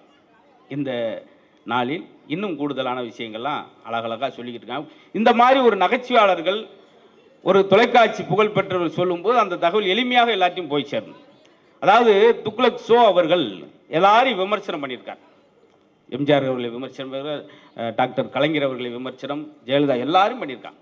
அவர் விமர்சனம் பண்ணாத ஒரே ஒரு மனிதர் யாருன்னு கேட்டிங்கன்னா நம்ம முதலமைச்சர் அவர்கள். என்ன காரணம்னு கேட்டாங்க. என்னங்க அவர் இந்த இளம் வயதிலேயே அப்போ தொடக்கத்தில் பேசும்போது ரொம்ப நுணுக்கமாக மேடை நாகரிகத்தோடு யாரையும் ஒற்றை சொல் சொல்லாமல் எல்லாம் அவங்க அப்பாவிடம் கற்றுக்கொண்டு அரசியல் நுணுக்கங்களை கற்றுக்கொண்டு ரொம்ப நேர்த்தியாக பேசுகிறார். அவரை விமர்சனம் பண்ண என் மனம் இடம் கொடுக்கவில்லைன்னு சொல்லி தமிழகத்தில் எல்லாரையும் உச்சக்கட்ட விமர்சனம் பண்ண அவர்களால் விமர்சிக்கவே முடியாத அளவுக்கு மரியாதை செய்யப்பட்ட ஒரு மனிதர் நம்முடைய முதலமைச்சர் என்பது கூடுதல். ஏன்னா அம்மையார் தான் சொல்வார். அந்த இறந்த போது கூட நம்ம கழகத்தின் சார்பில் சொன்னது, நீங்கள் ஆளக்கூடாது என்று தான் சொன்னமே ஒழிய நீங்கள் வாழக்கூடாதுன்னு நாங்கள் சொல்லவே இல்லை. இதெல்லாம் இவ்வளோ அழகான வார்த்தைகள் பாருங்கள். அப்படியாப்பட்ட அற்புதமான மனிதருடைய பிறந்த நாளில் இந்த அணியை நிறைவு செய்ய, அதாவது அவருடைய நிர்வாக சிறப்பு தான் சார் நிரந்தர சிறப்பு. அதுவே அவருக்கு ஒரு சிறப்பு, ஒரு ஹாஃப் சிறப்பு நம்ம சாப்பிட்ற மாதிரி. இவங்கெல்லாம் எவ்வளோ சளி காய்ச்சல் வந்தாலும் பயப்படவே மாட்டாங்க. ஏன்னா சென்ற இடம்லாம் சிறப்பு. ரொம்ப நன்றி. நீங்கள் தான் தட்ட முடியும், வேற யார் தட்ட முடியும்? ஆனால் சமீபத்தில் 2 வருஷத்தில் பேசி பேசி வீடு கட்டிட்டாங்க அண்ணன் பாரு. அவ்வளோ கல் வந்துச்சான்னு கேட்காங்க. அவ்வளோ விஷயங்களை சொல்கிறேன், ரொம்ப அழகு. இப்பொழுது அன்னலட்சுமி அவர்கள் இதே போல தான் இந்த மேடையில் கூட பாருங்கள், பெண்களுக்கு எவ்வளோ பெரிய இடஒதுக்கீடு, எவ்வளோ ஒரு பெருமைகள். நம்ம கூட சொன்னேன், இது வரைக்கும் எத்தனை நூற்றாண்டுகளாக இருந்தால் கூட பெண்களுக்கு பஸ், ஏன்னா நிறைய பேர் அந்த பஸ் கட்டணத்துக்காக டவுனுக்குள்ளே, எங்கள் அம்மாலாம் நிறைவு நாள் வரைக்கும் நகரத்துக்குள்ளேயே போகாமல் இருந்தோம் கிராமத்தில். அது எவ்வளோ ஒரு அழகு தெரியுமா அந்த பஸ்ஸில் இடஒதுக்கீடு. இந்த மேடையிலே நீங்கள் பார்க்கலாம், பேச்சாளர்களே அவங்க தான் அது பளிச்சுன்னு இருக்காங்க. நாங்கள் 2 வந்தால் ஐயாலாம் கோட்டு போட்டிருக்காருன்னா ஏதோ சிறப்பு பேச்சாளர் நினச்சிறாங்க. அவர் சட்டை பின்னாடி கிழிஞ்சிருக்கு, அதை மறைக்கிறதுக்கு அந்த கோட்டு. எங்களுடைய ஆண்கள் நிலமூரா பிடித்தா உள்ளே பார்த்தாத்தே எங்களுடைய வேதனைகளும் பாருங்கள். 1 9 நம்பர் ஷூ, 1 7 நம்பர் ஷூ. ஐயா சொல்கிறேன், அவர் பார்த்துருப்பார். நான் இத்தனை மேடையில் போயிருக்கையா, எனக்கு நானே கூட்டு வந்து நானே அவமானப்பட்டுக்கு நினைக்கிறேன். இதெல்லாம் மக்கள் மகிழ்ச்சிக்காக. இப்பொழுது திருச்சி அன்னலட்சுமி அவர்களுக்கு பெரிய கரகோஷம் கொடுத்து அவரை உற்சாகமாக வளர. என்னதான் நீங்க மத்தியில உட்கார்ந்து எங்களுக்கு வக்காலத்து வாங்கணும் நீங்க நினைச்சாலும் கூட மத்தியில உட்கார்ந்தா விலகுவீங்களா விலக மாட்டீங்களா? நண்பர்களே, உங்களுக்காக வாழ்த்தி நான் 2 வரி கவிதை சொல்றேன். அந்த பக்கம் அண்ணா பாரதி, அதுக்கு எதிர்ப்பா பதில் சொல்ல அண்ணன் லட்சுமி எழுப்பி விட்டுருக்கீங்க பாருங்க. 2 அண்ணா அண்ணன் சோறு சோறு. ஆமா, அண்ணன் பாரதி அண்ணன் லட்சுமி ஜோடி பொறுத்த சரியா இருக்கா இல்லையா? உண்மையை சொல்ல போனா முத்தமிழ் அறிஞர் திமு கழகத்துக்கு கிடைத்த பரிசு என்று சொன்னால் நம்மளுடைய தளபதி அவர்கள் திமு கழகத்திற்கு கிடைத்த மிகப்பெரிய வாரிசு. நடுவர்களே, அவரை மிஞ்சறதுக்கு இன்னைக்கு ஆள் இருக்கா?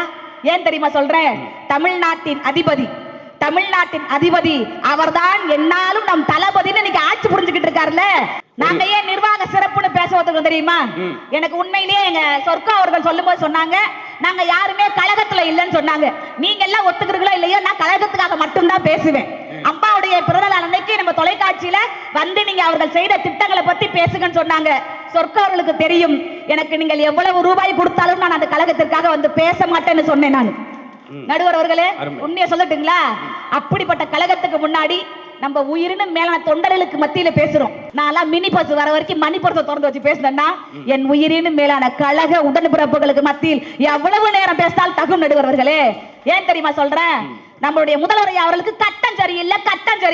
யாருக்கு கட்டம் சரியில்லை? உங்களுக்கு தான் கட்டம் சரியில்லை. ஆட்சி பீடத்துல வந்து உட்கார்ந்து நம் தளபதியாருக்கு நல்ல ஒரு கைத்தட்டு கொடுக்கிற. நடுவர்களே, ஏன் தெரியுமா? நாங்கள் மும்மொழி கொள்கை எதிர்க்கிறோம் பல பேர் எதிர்த்தாங்கல்ல. நடுவர்களே, உண்மையை சொல்லிட்டுங்களா? தமிழ் படிச்சு நீங்க என்ன பண்ண போறீங்க? கும்பம் மேலான ஒண்ணு நடந்துச்சு. அவங்க ஹிந்தி படிச்சு என்ன பண்ணாங்க? நடுவர்களே, வெளிநாட்டுல வேலை பார்க்கிற புருஷன் அந்த குளத்துல குளிக்கணும்னு செல்போனை போட்டு முக்குனுச்சு அந்த அம்மா.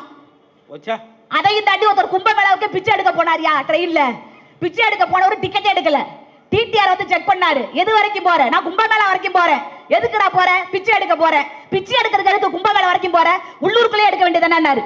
பிச்சைக்காரன் புத்திசாலித்தனமா சொன்னான், யோ அங்க 5 கோடி பேர் வருவாங்களாம், ஒவ்வொருத்தரும் ஒவ்வொரு ரூபா போட்டா கூட நான் 5 கோடி சம்பாதிச்சுட்டு வந்துடலாம் முடிவுல போயிடறாங்க. டிடிஆர் முடிவு பண்ணாரு, இனிமேல் சென்ட்ரல் கவர்மெண்ட் கூட நமக்கு வேளாண்டா, நம்மளும் பிச்சை எடுக்கே போலான்ட்டு. நம்மளை பார்த்து கேட்கறாங்களே, தமிழ் படிச்சு நீ என்ன பண்ண போற? தமிழ் படிச்சு என்ன பண்ண போற? பிச்சை தான் எடுப்பீங்க. நாங்களா பிச்சை எடுக்கிறோம்? தமிழ் படிச்சா டாக்டர் ஆகலாம், இன்ஜினியர் ஆகலாம், கலெக்டர் ஆகலாம். வெளிநாட்டுல கூட போய் தமிழை காலூண்டி நடத்த நாங்களா பேசிட்டு வரோம். ஏன் போன மாசம் கூட நான் துபாய் போனேன். அப்படியா? ஏன் நம்ப மாட்டேங்கிறீங்க? ஏன் பார்த்தா துபாய் போற மாதிரி தெரியலையா? குறுக்கு செந்தில மீட்டு வந்த மாதிரி தெரியுதா உங்களுக்கு? இல்ல அங்க வேலை பார்க்கறதுக்கு ஆள் இருக்காங்களே. என்னுடைய தமிழ் மொழியின் மூலமாக துபாய் போன்ற வெளிநாடுகளில் கூட போய் சென்று கலக்க முடி நிரூபிச்சது நம் தமிழ் மொழி இல்லையா நடுவர்களே? நாங்கெல்லாம் ஹிந்திய படிக்க வேணான்னு சொல்லல, ஹிந்தியை எங்களுக்கு கட்டாயப்படுத்தி திணிக்காதீங்கன்னு தான் நம்ம கழகம் சொல்லுது நடுவர்களே. இப்ப சொல்லி எட்டாத கொட்டாய் விட்டுட்டு இருக்காங்கல்ல. ஒரே ஒரு மதுரை தமிழ் வச்சுக்கிட்டு 103 வெளிநாடு போயிருக்கீல்ல உங்க நடுவர் அவர்களே, உண்மையை சொல்லிட்டுங்களா? இனிமேல் வந்து நீங்க என்ன பண்ண போறீங்கன்னு நம்மள எல்லாம் கேள்வி கேட்டுட்டு இருக்க அவங்களுக்கு என்னமோ அவங்க ஆட்சியில எல்லாம் வந்து நல்லா சிறப்பா நடந்த மாதிரியும் இன்னைக்கு நாம தான் கடன்லயே மூழ்கி கிடக்க வச்ச மாதிரி பேசுறாங்கல்ல. அன்னைக்கு உங்களுடைய ஆட்சி காலத்துல 168% நீங்க கடன்ல மூழ்க வச்சீங்க நம்ம தமிழ்நாட்டை. ஆனால் நம் தளபதியார் ஆட்சியில மட்டும்தாங்க 93% வரக்கூடிய அளவுக்கு கடன் விழுக்காட கூட குறைச்சு வச்சிருக்காருன்னு சொன்னா, இனிமேல் நீங்க மத்தியில நின்று போராடினாலும் சரி, எங்களை குத்தி போராடினாலும் சரி, நாங்க எப்படிப்பட்ட ஆள் தெரியுமா? அந்த கட்ட வண்டியை கூட ஓட ஓட வரக்கூடிய தெம்பு திராணியும் என் தளபதியாருக்கு நம் கழக தொண்டர்களுக்கு மட்டும்தான் இருக்கு. நடுவர் அவர்களே, ஒரே ஒரு விஷயம் சொல்லட்டுங்களா? இன்னைக்கு எத்தனையோ செயல் முறைகளை இங்க கொண்டு வந்து சேர்த்தாலும் கூட, எத்தனை திட்டங்களை கொண்டு வந்திருந்தா எல்லாரையும் தொண்டர்களை அசைச்சு முடிச்சிடலாம். ஆனால் நம் நாட்டு இளைஞர்களை என்னைக்குமே அசைக்க முடியாது. அப்படிப்பட்ட திமிராக பேசக்கூடிய இளைஞர்கள் கூட என் தளபதியாரின் செயல் திட்டங்களை பார்த்து அப்பா என்று அன்போடு அழைக்கிறார்கள் நினைச்சா அதுதாங்க அவர் மீது நம்ம வச்சிருக்கக்கூடிய பாசம். அப்பா கைய புடிச்சு நடந்தா பெரு அழகாக மாறும், அவர் ஆசைப்பட்டு கொஞ்சம் போது அவர் மீச முடி தீரும், பார்க்கத்தாளு கொஞ்சம் அழுக்காக இருப்பாரு, பிச்சு பூவை போலத்தான் எங்களப்பா சிரிப்பாரு, பார்க்கத்தாளு கொஞ்சம் அழுக்காக இருப்பாரு, பிச்சு பூவை போலத்தான் எங்களப்பா சிரிப்பாரு, அப்பா கைய புடிச்சு நடந்தா பெரு அழகாக மாறும். முத்தமிழ் அறிஞர் தந்தையின் கையை பிடித்து நடந்தார் நம் தளபதியார். அதன் வழி சிறப்பாக வழி நடந்தார். அதன் பிறகு நம் உதயநிதி அவர்களும் சிறப்பாக வழி நடத்துவார் என்கின்ற நம்பிக்கை கொடுத்திருக்குன்னா, அதனால்தான் இளைய சமுதாயம் பூரா தளபதியாரை பார்த்தா அப்பா அப்பான்னு சொல்லி பாசத்தோட அழைக்கிறாங்க நடுவர்களே. கட்டங்கள் சேர்ல ஏதாவது சொன்னாங்க. தொடங்கும் போது என்ன பண்ணுவாரு தளபதி, என்ன பண்ணுவார், அப்புறம் கொஞ்ச நாள் கழிச்சு என்னமோ பண்றாரு, அப்புறமேல என்னமா பண்றாரு. ஆஹா சபாஸ். எதுக்கு உங்களை பார்த்து சொன்னேன், நீங்களாவது கை தட்டுவீங்க. இல்ல நான் தட்ட சொல்லிட்டேன், நான் உத்தாரா இருக்கேன். நடுவர்களே, 72வது பிறந்த நாள். உங்களுக்கு வயசு என்ன? 42. சத்தியம் பண்ணுங்க. இதுல எல்லாம் நான் ஒளிமறைவு செஞ்சேன். என்னோட 20 வயசு தான் உங்களுக்கு கூடவா? நடுவர் நீங்க எதுக்கு என்ன சிரிக்கிறீங்க? பார்த்தேன், உன் மாத்திரை பெட்டியை பார்த்தான். 13 மாத்திரையை கொண்டு வந்துட்டு நீ எல்லாம் எங்களை. தளபதியாருக்கு 72 வயசு. ஆனா பார்த்தா அப்படி தெரியுதாங்க? பின்னாடி அவருடைய புகைப்படத்தை பார்த்த ஒரு சிரிப்பை பார்த்தாலே எனக்கு ஒரு வசனம் தாங்க தோணுது. என்னதான் 72 வயசு ஆனாலும் அவர் ஸ்டைலும் அழகு இன்னும் குறையாமலே இருக்கிறார்ல நடுவர் அவர்களே. ஆமாவா இல்லையா? அடுத்து 3 பட்டிமன்றம் உங்கள் கழகத்துல இருக்கு, தைரியமா இருக்கு. நூல்ல எல்லா நாளுமே நான் இருப்பேன். எனக்கு அந்த நம்பிக்கை எனக்கு கழகத்துல இருக்கு, எனக்கு கொடுத்திருக்காங்க. நடுவர் அவர்களே, உண்மையிலேயே தனியார் பள்ளியில் படிக்கக்கூடிய மாணவர்களுக்கு மட்டுமே வாழ்க்கையில் உச்சம் என்று நினைத்துக் கொண்டிருந்த தமிழக மக்களுக்கு மத்தியில் அரசு பள்ளியில் படிக்கக்கூடிய மாணவர்களுக்கு தான் வாழ்க்கை எதிர்காலத்தில் சிறப்பாக அமையும்னு செயல் திட்டத்தை கொண்டு வந்த நம் முதல்வர் அவர்கள் இல்லையா? கலை திருவிழான்னு ஒன்று நடத்தினார் அரசு பள்ளிகள்ல. நான் தனியார் பள்ளியில வேலை பார்க்கிறேன். CBSE English medium, central board. ஆமா சார். இப்பெல்லாம் ஜனவரி, பிப்ரவரி, மார்ச், ஏப்ரல் எல்லாம் ஆண்டு விழான்னு ஒன்று வச்சு போடுறாங்க. ஆட தெரியாத டீச்சர் ஆடி ஆகணும், பாட தெரியாதவங்க பாடி ஆகணும், ஓட தெரியாதவங்க ஓடி ஆகணும், பேச தெரியாதவங்க பேசி ஆகணும் பள்ளிக்கூடத்துல. எங்க ஸ்கூல் ஆண்டு விழாவில் நான் இறைவணக்க பாட்டு சொல்லி கொடுத்தேங்க. உங்களுக்கு பிடிக்கும் ரொம்ப. இறைவணக்க பாட்டு சொல்லி கொடுத்தேன். அதுல ஒரே ஒரு முருகன் பாட்டு, தமிழ் கடவுள் பாட்டு சொல்லி கொடுத்தேன். இல்லைன்னா நம்ம உட்காரவே மாட்டேன், நடுவர் ஆகவே சொன்னாலும் கூட. பாட்டு 10 நாள் சொல்லி கொடுத்தேன் சார். எல்லா டீச்சரா வேலை பார்க்கறவங்களுக்கு தெரியும்க்கா. இப்ப நான் லிப்ஸ்டிக் போட்டிருக்கேன், கட கட கட கட 20 நிமிஷம் பேசிட்டேன். உங்களுக்கு நேரம் போறதே தெரிஞ்சிருக்காது. அண்ணா பாத்து லிப்ஸ்டிக் போட்டிருக்கு, பாதி சாப்பிட்டு இருக்கு. எங்க வளரவில்லையக்கா போட்டுச்சு, வீட்லயே சாப்பிட்டு வந்துருச்சு. அது ஒரு எறும்பு வச்சிருச்சு. எங்க ஸ்கூல்ல ஆண்டு விழாவுல லிப்ஸ்டிக் போட்டு விட்டேன் பாருங்க. லிப்ஸ்டிக் பேசுனா உள்ள போயிருவாங்கயா.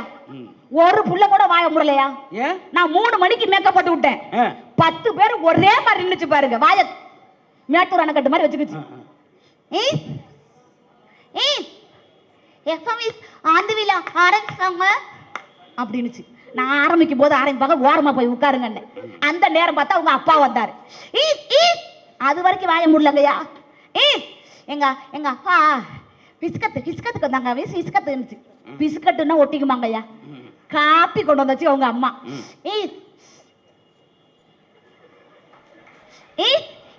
எங்க அம்மா காஃபி கொண்டு வந்திருக்காங்கன்னுச்சு.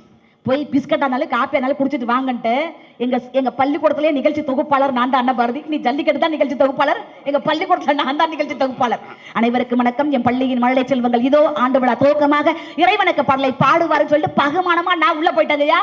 10 ஒரே மாதிரி வாய வச்சு நின்னுச்சு. Attention, hello, mic testing, 1 2 3. அண்ணா கொஞ்சம் ஃபேஸ் வைங்களா. ஃபேஸ் சிரிக்காத, ஃபேஸ் வையே. அவர் தெரிஞ்சாதான் வச்சிருப்பார்ல. 450 சுவிட்சில் முழிச்சுக்கிட்டு இருக்காரு.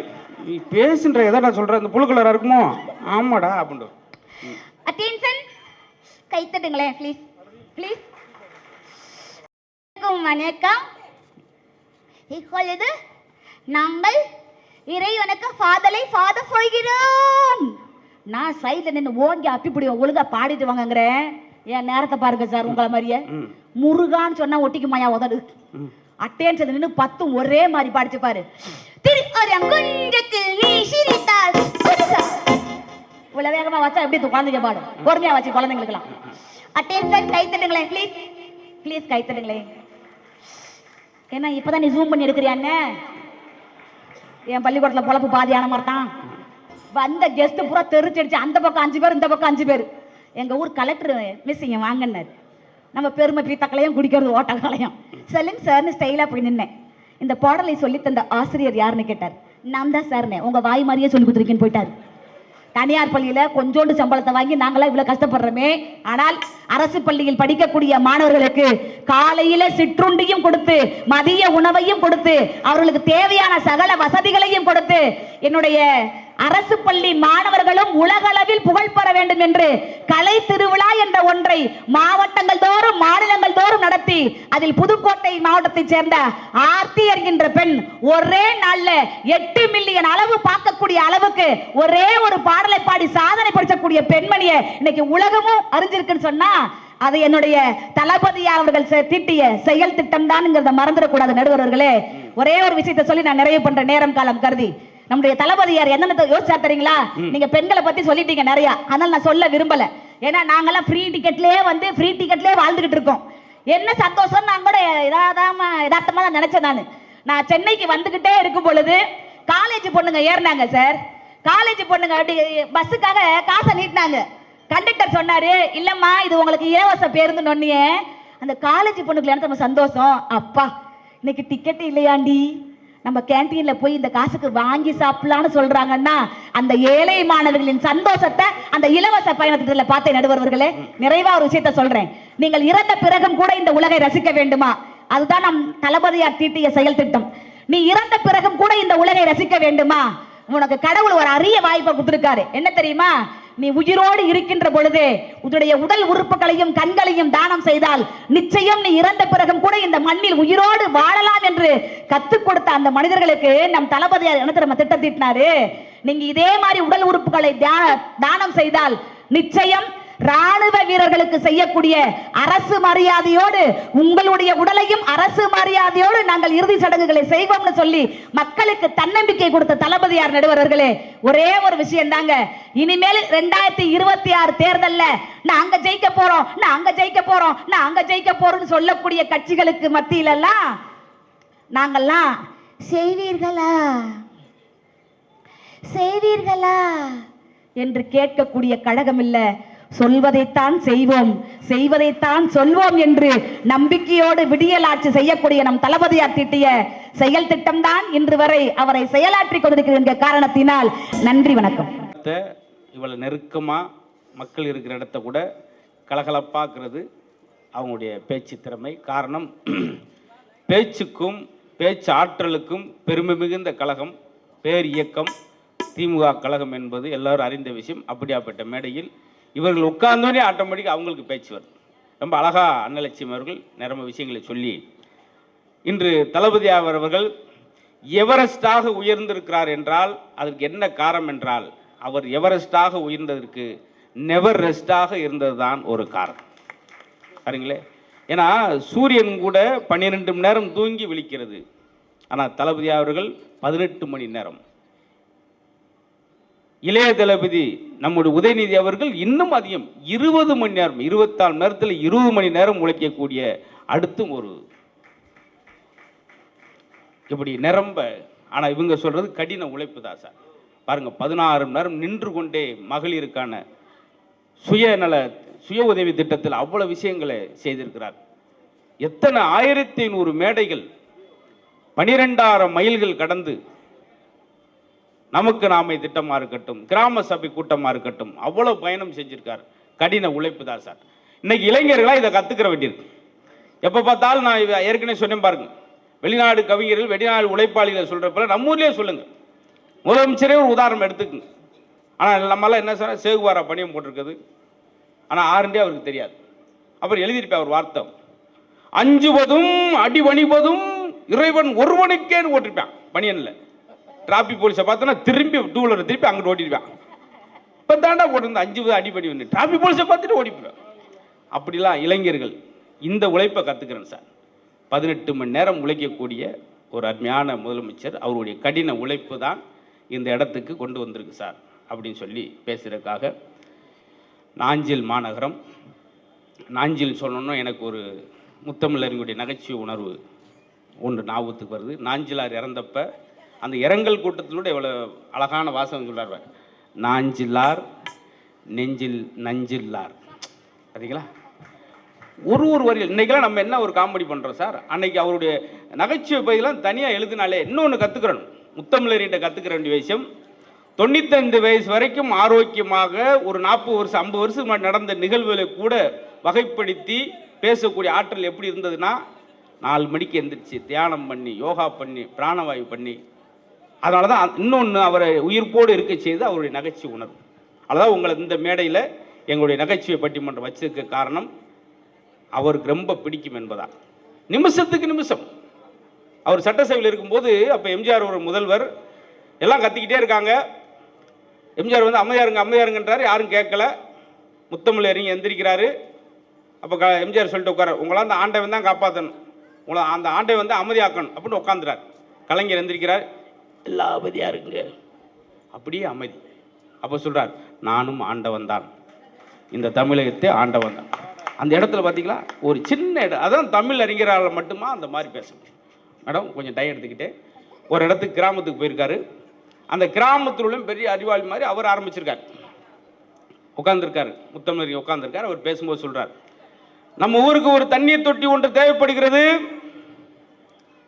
தலைவர் கருணாநிதி அவர்கள் அதை செய்து கொடுப்பார். ஏனென்றால் அவர் பெயரில் கருணை பிளஸ் நிதி, கருணையும் இருக்கிறது நிதியும் இருக்கிறது, நம்மளுக்கு செய்து கொடுப்பார் அப்படின்னு உட்கார்ந்துறார். தலைவர் எந்திரிக்கிறார், தம்பி சொன்னார் கருணையும் இருக்கிறது நிதியும் இருக்கிறது என்று. கருணை என்பது 3 எழுத்து, நிதி என்பது 2 எழுத்து. கருணை நிறையாக இருக்கிறது, நிதி குறைவாக இருக்கிறது. நன்றி வணக்கம். அவன் எந்திரிச்சு ஒரு பக்கம் பாதையில் ஓட்டிருக்கா 1 மணி நேரம். ஏன்னா முடியாது, பேசி ஜெயிக்க முடியாது, அதுக்காக சொல்கிறோம். அப்படி இது வேணும் சார். அதுதான் கவிஞர் வாலி சொன்னார், தலைவர் தொட்டால் தகரமும் தங்கமாகும், தவளையும் சிங்கமாகும். சரிங்களா, இப்பொழுது நம்முடைய தளபதியாருடைய வெற்றிக்கு காரணம் அவருடைய கடின உழைப்பு என்று சொல்லி நாஞ்சில் மாநகரத்திலிருந்து மலர்விழி அவர்களுக்கு பெரிய கரகோஷம். எப்பக்கமும் ஈடில்லை எமக்கு என முப்பக்கமும் கடல் முழங்கும் முத்தூரும் திருநாடாம் தமிழகத்தை ஆட்சி செய்து வரும் மேதகு முதல்வர் தம் ஒப்பற்ற உழைப்பால் உலகமே வியக்கும் நிகழ்கால அற்புதம் முத்தமிழ் அறிஞர் டாக்டர் கலைஞர் அவர்களின் புதல்வர், நம்முடைய நிரந்தர முதல்வர் அவர்களுடைய 72வது பிறந்த நாளை சிறந்த நாளாக கொண்டாடி கொண்டிருக்கின்ற அனைத்து உடன் பிறப்புகளுக்கும் எங்களுடைய பட்டிமன்ற குழுவின் சார்பிலே நெஞ்சார்ந்த நன்றி கலந்த வணக்கத்தை முதலில் உரித்தாக்கிக் கொள்ளுகின்றோம். நல்ல கைத்தட்டலாம், கொட்டாவியெல்லாம் விடக்கூடாது. நம்முடைய திராவிட முன்னேற்ற கழக தொண்டர்கள் எப்பொழுதும் உற்சாகமாக இருக்க வேண்டும், கலைஞர் அவர்களை போல. அப்படித்தானே? அப்படின்னா நல்ல கைத்தட்டல் கொடுங்க. உண்மையிலே அருமையா சொல்லுவாங்க, துடுப்பில்லாமல் படகில்லை, அடுப்பில்லாமல் நெருப்பில்லை, உடலில்லாமல் உயிரில்லை, உடன் பிறப்பில்லாமல் நம்முடைய கழகம் இல்லை என்பதனை நிரூபித்துக் கொண்டிருக்கின்ற ராயபுரம் வாழ் அனைத்து தொண்டர்களுக்கும் எங்களுடைய நெஞ்சார்ந்த நன்றிகள் இந்த வணக்கங்கள். உண்மையிலே மிகச்சிறப்பான ஊர். அன்புக்கு ஒரு புறம், பண்புக்கு ஒரு புறம், பாசத்திற்கு ஒரு புறம், நேசத்திற்கு ஒரு புறம், அதுதான் ராயபுரம் என்பதனை நிரூபித்துக் கொண்டிருக்கின்ற அனைத்து தொண்டர்களுக்கும். நீங்க குறுகுறுண்டு உட்கார்ந்து இருக்கும்போது உங்களை சந்தேகப்பட்டேன். அதுக்கு ஒரு புறம், இதுக்கு ஒரு புறம், அந்த ராயபுரத்தை யோசிச்சுட்டு இருந்தீங்களா? ரொம்ப உண்மையிலே அருமையான தலைப்பு. பொன்னான திட்டங்களால் இந்த தமிழகத்தை முன்னேற்றி கொண்டிருக்கின்ற நம்முடைய முதல்வர் அவர்களின் வெற்றிக்கு காரணம் அவருடைய நிர்வாக திறமையா இல்ல கடின உழைப்பா அப்படின்னு கேட்டிருக்கீங்க. நம்முடைய முதல்வர் அவர்களுடைய பிறந்த நாளுக்கு எல்லோருக்கும் அழைப்பு கொடுக்கப்பட்டது. யாருக்கெல்லாம் தெரியுமா? வானத்திற்கு கூட அழைப்பு கொடுக்கப்பட்டது. எதற்காக என்றால் நட்சத்திரங்களை வரவழைக்க. கடலுக்கு அழைப்பு கொடுக்கப்பட்டது எதற்காக என்று சொன்னால் முத்துக்களை வரவழைக்க. காற்றுக்கு அழைப்பு கொடுக்கப்பட்டது தென்றலை வரவழைக்க. கடவுளுக்கே அழைப்பு கொடுக்கப்பட்டது எதற்கு என்று சொன்னால் கலைஞர் அவர்களை வரவழைக்க என்று சொன்னால் அவரே வந்து நம் தலைவரை வாழ்த்தி இருக்கிறார் என்று சொன்னால் எப்பேற்பட்ட தலைவன். இந்த உலகத்திலே ஒரே வானம், ஒரே பூமி, ஒரே தலைவர், அவர்தான் நம்முடைய கலைஞர் என்பதனை எல்லோரும் ஏற்றுக்கொள்வார்கள் இந்த நாட்டில். அந்த கலைஞரிடத்திலே போய் கேட்டார்கள், உங்கள் மகன் ஸ்டாலின் பற்றி சொல்லுங்கள். அவர் 3 வார்த்தையில் சொன்னால் உழைப்பு, உழைப்பு, உழைப்பு, இதுதான் ஸ்டாலின் அப்படின்னு சொன்னார். ஏன் தெரியுமா? எறும்பை விட சுறுசுறுப்பானவர் நம்முடைய தலைவர், கரும்பை விட இனிமையானவர் நம்முடைய தலைவர், இரும்பை விட உறுதியானவர் நம்முடைய தலைவர் என்பதற்கு ஒரு உதாரணம் என்ன தெரியுமா? கொரோனா காலகட்டம் வந்துச்சுங்க. அது நெருக்கடியான ஒரு காலகட்டம். நிதி நெருக்கடி இருந்தது. எல்லா நெருக்கடியும் இருந்த பொழுதிலும் பாதுகாப்பு உடைகளை அணிந்து கொண்டு நோயாளிகளை சந்திக்க மருத்துவமனைக்கே ஒரு முதல்வர் சென்றிருக்கிறார்கள் என்று சொன்னால் இந்தியாவிலே எந்த முதல்வரும் இதுவரைக்கும் போனதில்லை. பெண்கள் எல்லாம் அப்படி குறுகுறுண்டி பார்க்காதுங்க, உங்களுக்கு கொரோனா வராது. ஏன் தெரியுமா? நம்ம கொரோனாவோட தான் குடும்பம் நடத்திக்கிட்டு இருக்கோம், அதனால கொரோனா வராது. ஆண்களும் சிரிக்காதுங்க, உங்களுக்கும் கொரோனா வராது. கொரோனாவுக்கு எப்படி கொரோனா வரும்? அதெல்லாம் வராது. இது எங்களுக்கு இதுக்கு நாங்களே கைதிட்டார் பாரு, நம்மளை தான் திட்டிக்கிட்டு இருக்கு அந்த அம்மா, அதுக்கு கைதிட்டார். மேடம், இது விட கொரோனா நெருக்கடின்னு சொல்றோம், கொத்து கொத்து அங்கங்க மடிறான். அதுல ஒருத்தன் எங்க ஊர்ல இருந்து ஒருத்தன் கவிதை எழுதினான் காதலிக்கு. கொரோனாவில் சார் அவன் அவனை சுத்தி 4 பணம் கிடக்கு எழுதினான் கவிதை காதலிக்கு. ஊரெல்லாம் பரவுது கொரோனா, உன் கனவுல நான் வர்றேனா அப்படின்ட்டு ஓட்டிருக்காங்க. நீங்களாம் ஒரே கவிஞர் தான், ஒரே ஆச்சரியப்பட்டிருக்காரு. நான் கருணாநிதி என்ன சிரிக்க வேண்டியது, அவருக்கு ஒரு நல்ல கைத்தட்டல் கொடுங்க. இந்த கொரோனா காலகட்டத்தில் தினமும் அதிகாலையில் 4 மணிக்கு எந்திரிச்சு கபசுர குடிநீர் தயாரித்து ஒரு 50 பேருக்கு தினமும் கொடுத்தார். நல்ல கைத்தட்டல் கொடுங்க. நல்ல உதவி செய்வார். 1 வாரம் கொடுத்தார். 1 வாரம் கழிச்சு 5 பேர் கூட வந்தா துரத்தி விட்டார். ஏன் ஆச்சுன்னு கேட்டோம். இந்த 50 பேருங்க தான் என்கிட்ட வட்டிக்கு வாங்கியிருக்கான், இவன் மட்டும்தான் உசுரோட இருக்கணும் அப்படின்னார்.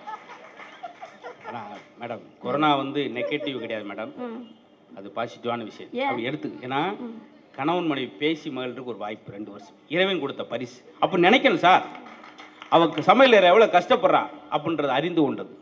பையன் என்ன படிக்கிறான், எத்தனாவது படிக்கிறான், எப்படி எழுதுறான், எல்லாம் நெகட்டிவ் புறம் பாசிட்டிவ் மாதிரி வாழ்க்கையில் சந்தோஷமா இருக்கும். தொப்பை இருக்குன்னு வருத்தப்படாங்க. செல்ஃபி எடுக்கும்போது வயிறு உள்ள எழுப்போம், பின்னாடி கொஞ்சம் என்ன முது இங்கிட்டு வந்துருச்சுனே அப்படி பெருமைப்படுங்க. தொப்பை இருந்தாலும் சந்தோஷப்படுங்க. சமூக இடைவெளி 3 அடிக்கு எவனும் பக்கத்தில் வரமாட்டான். ஒன்று குப்புறக்கு விழுந்தீங்கன்னா மூக்கில் இடிக்காது, 1/2 அடி கேப்பு கிடக்கும் தரைக்கும் மூக்குக்கும். இது நகைச்சுவையில் இப்படிதான் எடுத்துக்கிறேன். அதான் சொல்றேன். சூப்பர். அன்னைக்கெல்லாம் ஒருத்தருக்கு கை கொடுத்தா பற்றுன்னா, அன்னைக்கு ஒருத்தருக்கு கை கொடுத்தா தொற்றுங்கிறான். அன்னைக்கு ஆச்சமான தும்மனம்னா தீர்க்க ஆயுசா இருப்பான். இன்னைக்கு ஆச்சமான தும்மனம்னா அற்ப ஆயுசுல போயிடுவான்.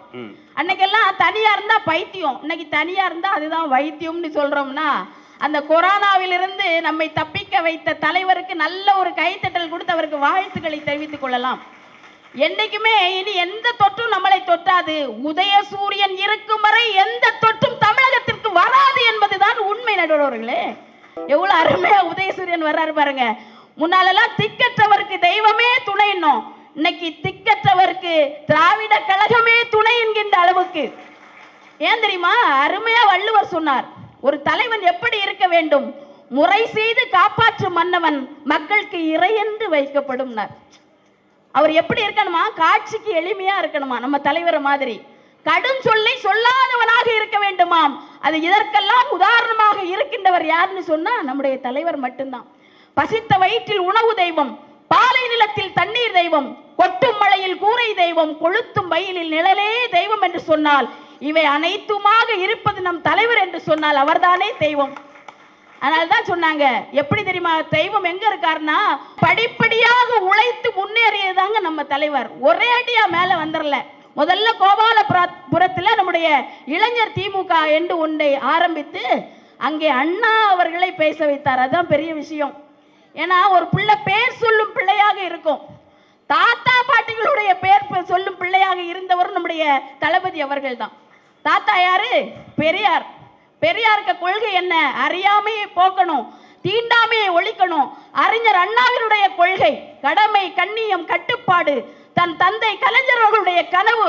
இந்த மூன்றையும் தன் தோளில் சுமந்து கொண்டு வாழ்ந்து கொண்டிருந்தவர் என்று சொன்னால் அவர்தான் நம்முடைய தளபதி. எவ்வளவு பெரிய விஷயங்க இதெல்லாம். பேர் சொல்லும் பிள்ளை இன்னைக்கு இளைஞர்கள் இருக்காங்களா? இளைஞர்கள் முன் உதாரணமாக இருக்க வேண்டும் என்பதற்கு ஒரே உதாரணம் நம் தலைவர் தான். அவருடைய பிள்ளையை கூட இந்த சமூக சேவை செய்வதற்காக அழைத்து வந்தார் அல்லவா, அது மிகப்பெரிய விஷயம். நம்மெல்லாம் தோல்வியில் வெற்றின்னு சொல்லுவோம். ஆனா தான் சந்தித்த முதல் தேர்தலிலே வெற்றி பெற்ற ஒரே தலைவர் உதயநிதி ஸ்டாலின் மட்டும்தான் என்பதனை நாமெல்லாம் புரிஞ்சு இளைஞர்கள் எல்லாம் நல்லா உழைக்கணும். ஏன்னா திருவள்ளுவர் 2 திருக்குறள் எழுதியிருப்பார். கல்விக்காக ஒரு திருக்குறள், கற்க கசடர கற்பவை கற்றபின் நிற்க அதற்கு தக. இந்த திருக்குறளுக்கு துணைக்கால் கிடையாது. முயற்சிக்காக ஒரு திருக்குறள், எண்ணி துணிக கருமம் துணிந்த பின் எண்ணுவோம் என்பது இழுக்கு. இந்த 2 திருக்குறளுக்கும் துணைக்கால் கிடையாது. ஏன் தெரியுமா?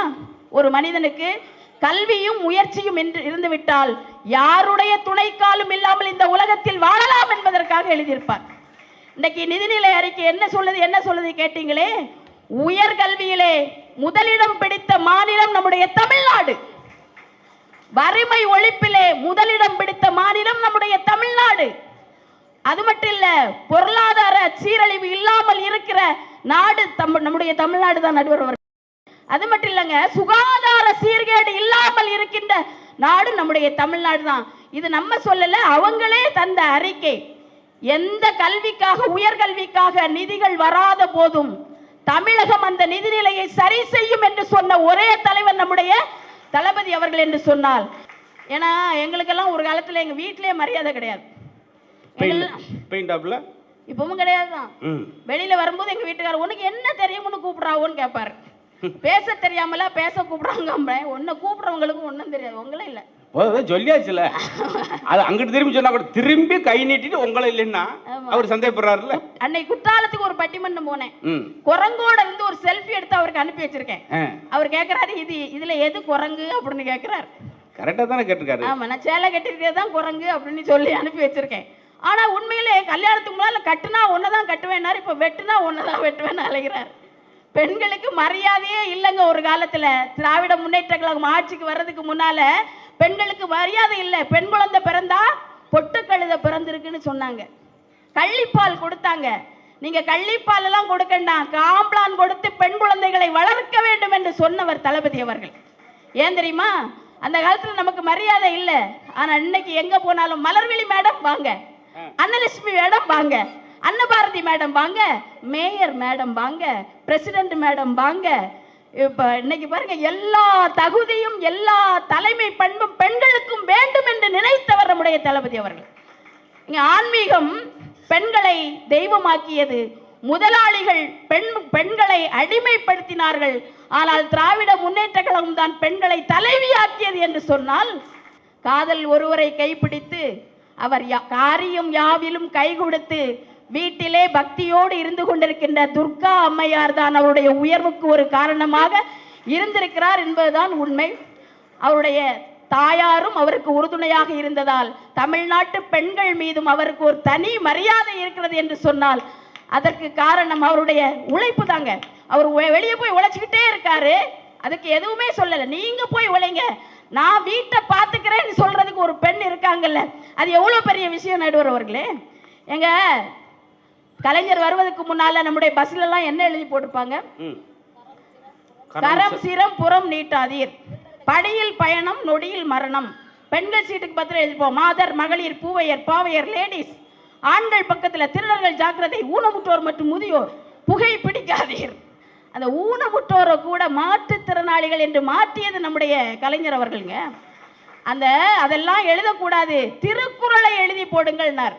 வாலியவர்கள் எழுதிய பாட்டு, மூன்றெழுத்தில் என் மூச்சிருக்கும், அது முடிந்த பின்னாலும் என் பேச்சிருக்கும், உள்ளம் என்றொரு ஊர் இருக்கும், அந்த ஊருக்குள் எனக்கு ஒரு பேர் இருக்கும்னு அவருக்கு திமுகன்னு எழுதுறதுக்கு வருது. ஆனா கடமைன்னு எழுதுறார். அவர்கிட்ட கேட்கும் போது நான் திமுகன்னு தான் எழுதணும், ஆனா கடமைன்னு எழுதிட்டேனார். அந்த மூன்றெழுத்து திமுக, அந்த மூன்றெழுத்து தான் கலைஞர் அவர்களுக்கு உயிர் கொடுத்தது என்று சொன்னால் அது அவர் என்ன சொன்னார்னா, தமிழ் தான் என்னுடைய மூன்றெழுத்து அப்படின்னார். அவருக்கு 3 வேலை, தமிழை எழுதுவது, தமிழை பேசுவது, தமிழை கேட்பது தான் கலைஞர் அவர்களுடைய வேலை என்று சொன்னால் தமிழ் ஒரு மனிதனை உயர்வாக கொண்டு செல்ல முடியுமா என்றால் முடியும். கலைஞர் அவர்களை கொண்டு சென்றது என்று சொன்னால், நான் அவர் எங்கிருந்து வர்றேன்னா கன்னியாகுமரி மாவட்டத்திலிருந்து வர்றேன். அங்கதான் திருவள்ளுவருக்கு 133 அடியில் திருவள்ளுவர் சிலை அமைத்த இடத்திலிருந்து வருவதில் எனக்கு மகிழ்ச்சி. அது மட்டும் இல்லை, இப்போ 25வது ஆண்டு விழா, வெள்ளி விழா கொண்டாடினார்கள் நம்முடைய முதல்வர் அவர்கள். அதுவும் எனக்கு பெருமை சேர்க்கக்கூடிய விஷயம்தான். இன்னொன்று என்னன்னு சொன்னா, கலைஞர் அவர்கள் பேருந்துகளை அரசுடைமையாக்கினார். நம்முடைய முதல்வர் அவர்கள் பேருந்துகளை பெண்கள் உடைமையாக்கினார். அதுதான் மிகப்பெரிய சிறப்பு. எங்க போனாலும் நாங்க ஃப்ரீயா போயிட்டு ஃப்ரீயா வருவோம். எத்தனை பெண்கள் ஐடி கம்பெனில இருந்து நைடி கம்பெனி வரைக்கும் வேலை பார்க்கிறோம். பெண்களுக்கு சிரமம் இல்லாமல் இருக்க வேண்டும் என்பதற்காக பெண்களுக்கு பதவி கொடுத்து தலைமை கொடுத்த அந்த தலைவருக்கு நாங்கள் பிறந்த நாள் வாழ்த்துக்கள் சொல்கிறோம். இப்படி சொல்லி நிறைவு செய்கிறேன். நடுவர் அவர்களே, திருஞான சம்பந்தருக்கு இறைவன் சூளை கொடுத்து ஆட்கொண்டான். திருஞான சம்பந்தருக்கு இறைவன் பாலை கொடுத்து ஆட்கொண்டான். சுந்தரருக்கு ஓலை கொடுத்து ஆட்கொண்டான். மாணிக்க வாசகருக்கு நூலை கொடுத்து ஆட்கொண்டான். நம்முடைய கலைஞர்களுக்கு பேனா கொடுத்து ஆட்கொண்டான். நம்முடைய முதல்வர் அவர்களுக்கு நீண்ட ஆயுளையும் நிறை செல்வத்தையும் நல்ல உழைப்பையும் கொடுத்து ஆட்கொள்ள வேண்டும் என்று வாழ்க நம்முடைய முதல்வர் புகழ் என்று நிறைவு செய்கிறேன். நன்றி, வணக்கம். உணவு சாப்பிட்டு இலைத்தேர்வல் அன்னலட்சுமி அப்படின்ற மாதிரி நிரம்ப எவ்வளவு விஷயங்களை பாருங்க. இந்த இளம் வயதில் அவளை கற்றுக்கொண்டு நாங்கள் தான் ரொம்ப நன்றி சொல்லணும் இந்த ராயபுரத்தில் எங்களை அழைத்ததுக்கா. ஏன்னா நாங்கள் தலைவர்களை பற்றியும் தளபதியாரை பற்றி நிறையா கற்றுக்கொள்வதற்கு, அதன் மூலம் நாங்கள் அறிந்து கொள்வதற்கு, ஒரு தன்னம்பிக்கை வளர்த்து கொள்வதற்கு ஒரு காரணமாக இருந்த பட்டிமன்றம். ரொம்ப மகிழ்ச்சி. அதுதான் நான் ஒரு தொடக்கத்தில் ஒரு வார்த்தை சொன்னேன், மகிழ்ச்சியான இடத்துல நாம் இருக்கிற விட நாம் இருக்க இடத்த மகிழ்ச்சி ஆகுது. அந்த மாதிரி ராயபுரத்தில் இவ்வளோ பேரை ஒன்றாக திரட்டி வெறுமனுமே மன மகிழ்ச்சியோடு கொடுத்துடாம பொருள் மகிழ்ச்சியோடும் செல்வதற்கு இப்படித்தான் இருக்கணும். பெரிய புரட்சி நடிகர்னு சொல்கிறோம். அவர் சினிமாவுக்கு வர்றதுக்கு, புரட்சி நடிகர் ஆவதற்கு, புரட்சி நடிகர் பட்டத்தை கொடுத்தவரே முத்தமிழ் அறிஞர் தான் எம்ஜிஆர் அவர்களுக்கு. அந்த முதல் படம் மந்திரிகுமாரி படத்தில் எம்ஜிஆர் நடிக்க வைக்கிறப்ப அந்த இயக்குனர் சொல்கிறாரு, இவருக்கு பெண் முகம் மாதிரி இருக்குது, இவர் கதாநாயகனுக்கு செட் ஆக மாட்டார்னு சொன்ன தீவிர நண்பர் முத்தமிழ் அறிஞரும் எம்ஜிஆர் அவர்கள் அப்போ சொல்கிறார், நண்பன் தான் நடிக்கணும், ரெட்டை நாடி மாதிரி இருக்குது, அதுக்கு ஒரு வழி சொல்கிறேன்னு சொல்லி கலைஞர்களே சொன்னார். ஒரு ஐடியா, ஒரு குறுந்தாடியை ஒன்று ஒட்ட வச்சுருவோம், அப்போ அந்த ரெட்டை நாடி தெரியாது, ஹீரோயிசமாக இருப்பார் அப்படின்னு சொல்லி மந்திரிகுமாரில் புரட்சி நடிகர் உருவாவதற்கு காரணம். பிற்காலத்தில் இவர்கள் அரசியல் வரவுக்கு அவரும் இப்படி நல்ல நண்பர்கள். அப்போ பாருங்கள், அந்த எங்கள் தங்க படத்துக்காக ஒரு பாட்டு எழுதுகிறாரு வாலி அவர்கள். அப்போ கலைஞர் இப்படி போகும்போது, என்ன வாலி என்ன செய்றீங்க, பாட்டு எழுதிக்கிட்டீங்க, 2வது வரி வரவே மாட்டேன், என்னது எழுதியிருக்கீங்க, என்ன வரல, அளவோடு ரசிப்பவன், அதில் பாட்டில் வரும், நான் அளவோடு ரசிப்பவன். அடுத்த வரி, இதுக்கு என்ன யோசிக்கிற, அளவின்றி கொடுப்பவன் போடு. அது கலைஞர் அவர்கள் எம்ஜிஆருக்கு சொல்கிற வரி. இப்படி ஒரு சிநேகம், இப்படி ஒரு அன்பை பார்க்க முடியுமா? அடுத்த நாள் வந்து வாகினி ஸ்டுடியோவில் பார்த்துட்டு வாலியை பார்த்துட்டு எம்ஜிஆர் கட்டி பிடிச்சி முத்தம் கொடுக்குறாரு. அழகாக போட்டிருந்தீங்க, அளவின்றி கொடுப்பவன், சூப்பராக இருந்துச்சு, இந்த முத்தத்தை எனக்கு கொடுக்காதீங்க, கலைஞர் கொடுங்க, அவர் தான் இந்த வரியை போட்டது. அப்படி எல்லாரையும் பாராட்டக்கூடியவர், மென்மையாக பேசுவார். அதனால தான் இந்த மேடையில் சொன்னேன், வாயை பயன்படுத்தல, வார்த்தையை பயன்படுத்தும். அதுதான் இத்தனை ஆண்டுக்கு எவ்வளோ ஒரு பழைய விஷயங்களை நினைவு கூர்ந்து 3 மணி நேரம் தொய்வில்லாமல் ஒரு மேடை ஆளுமை செய்யக்கூடிய, அதனால தான் முத்தமிழர் என்ற வார்த்தை அவருக்கு.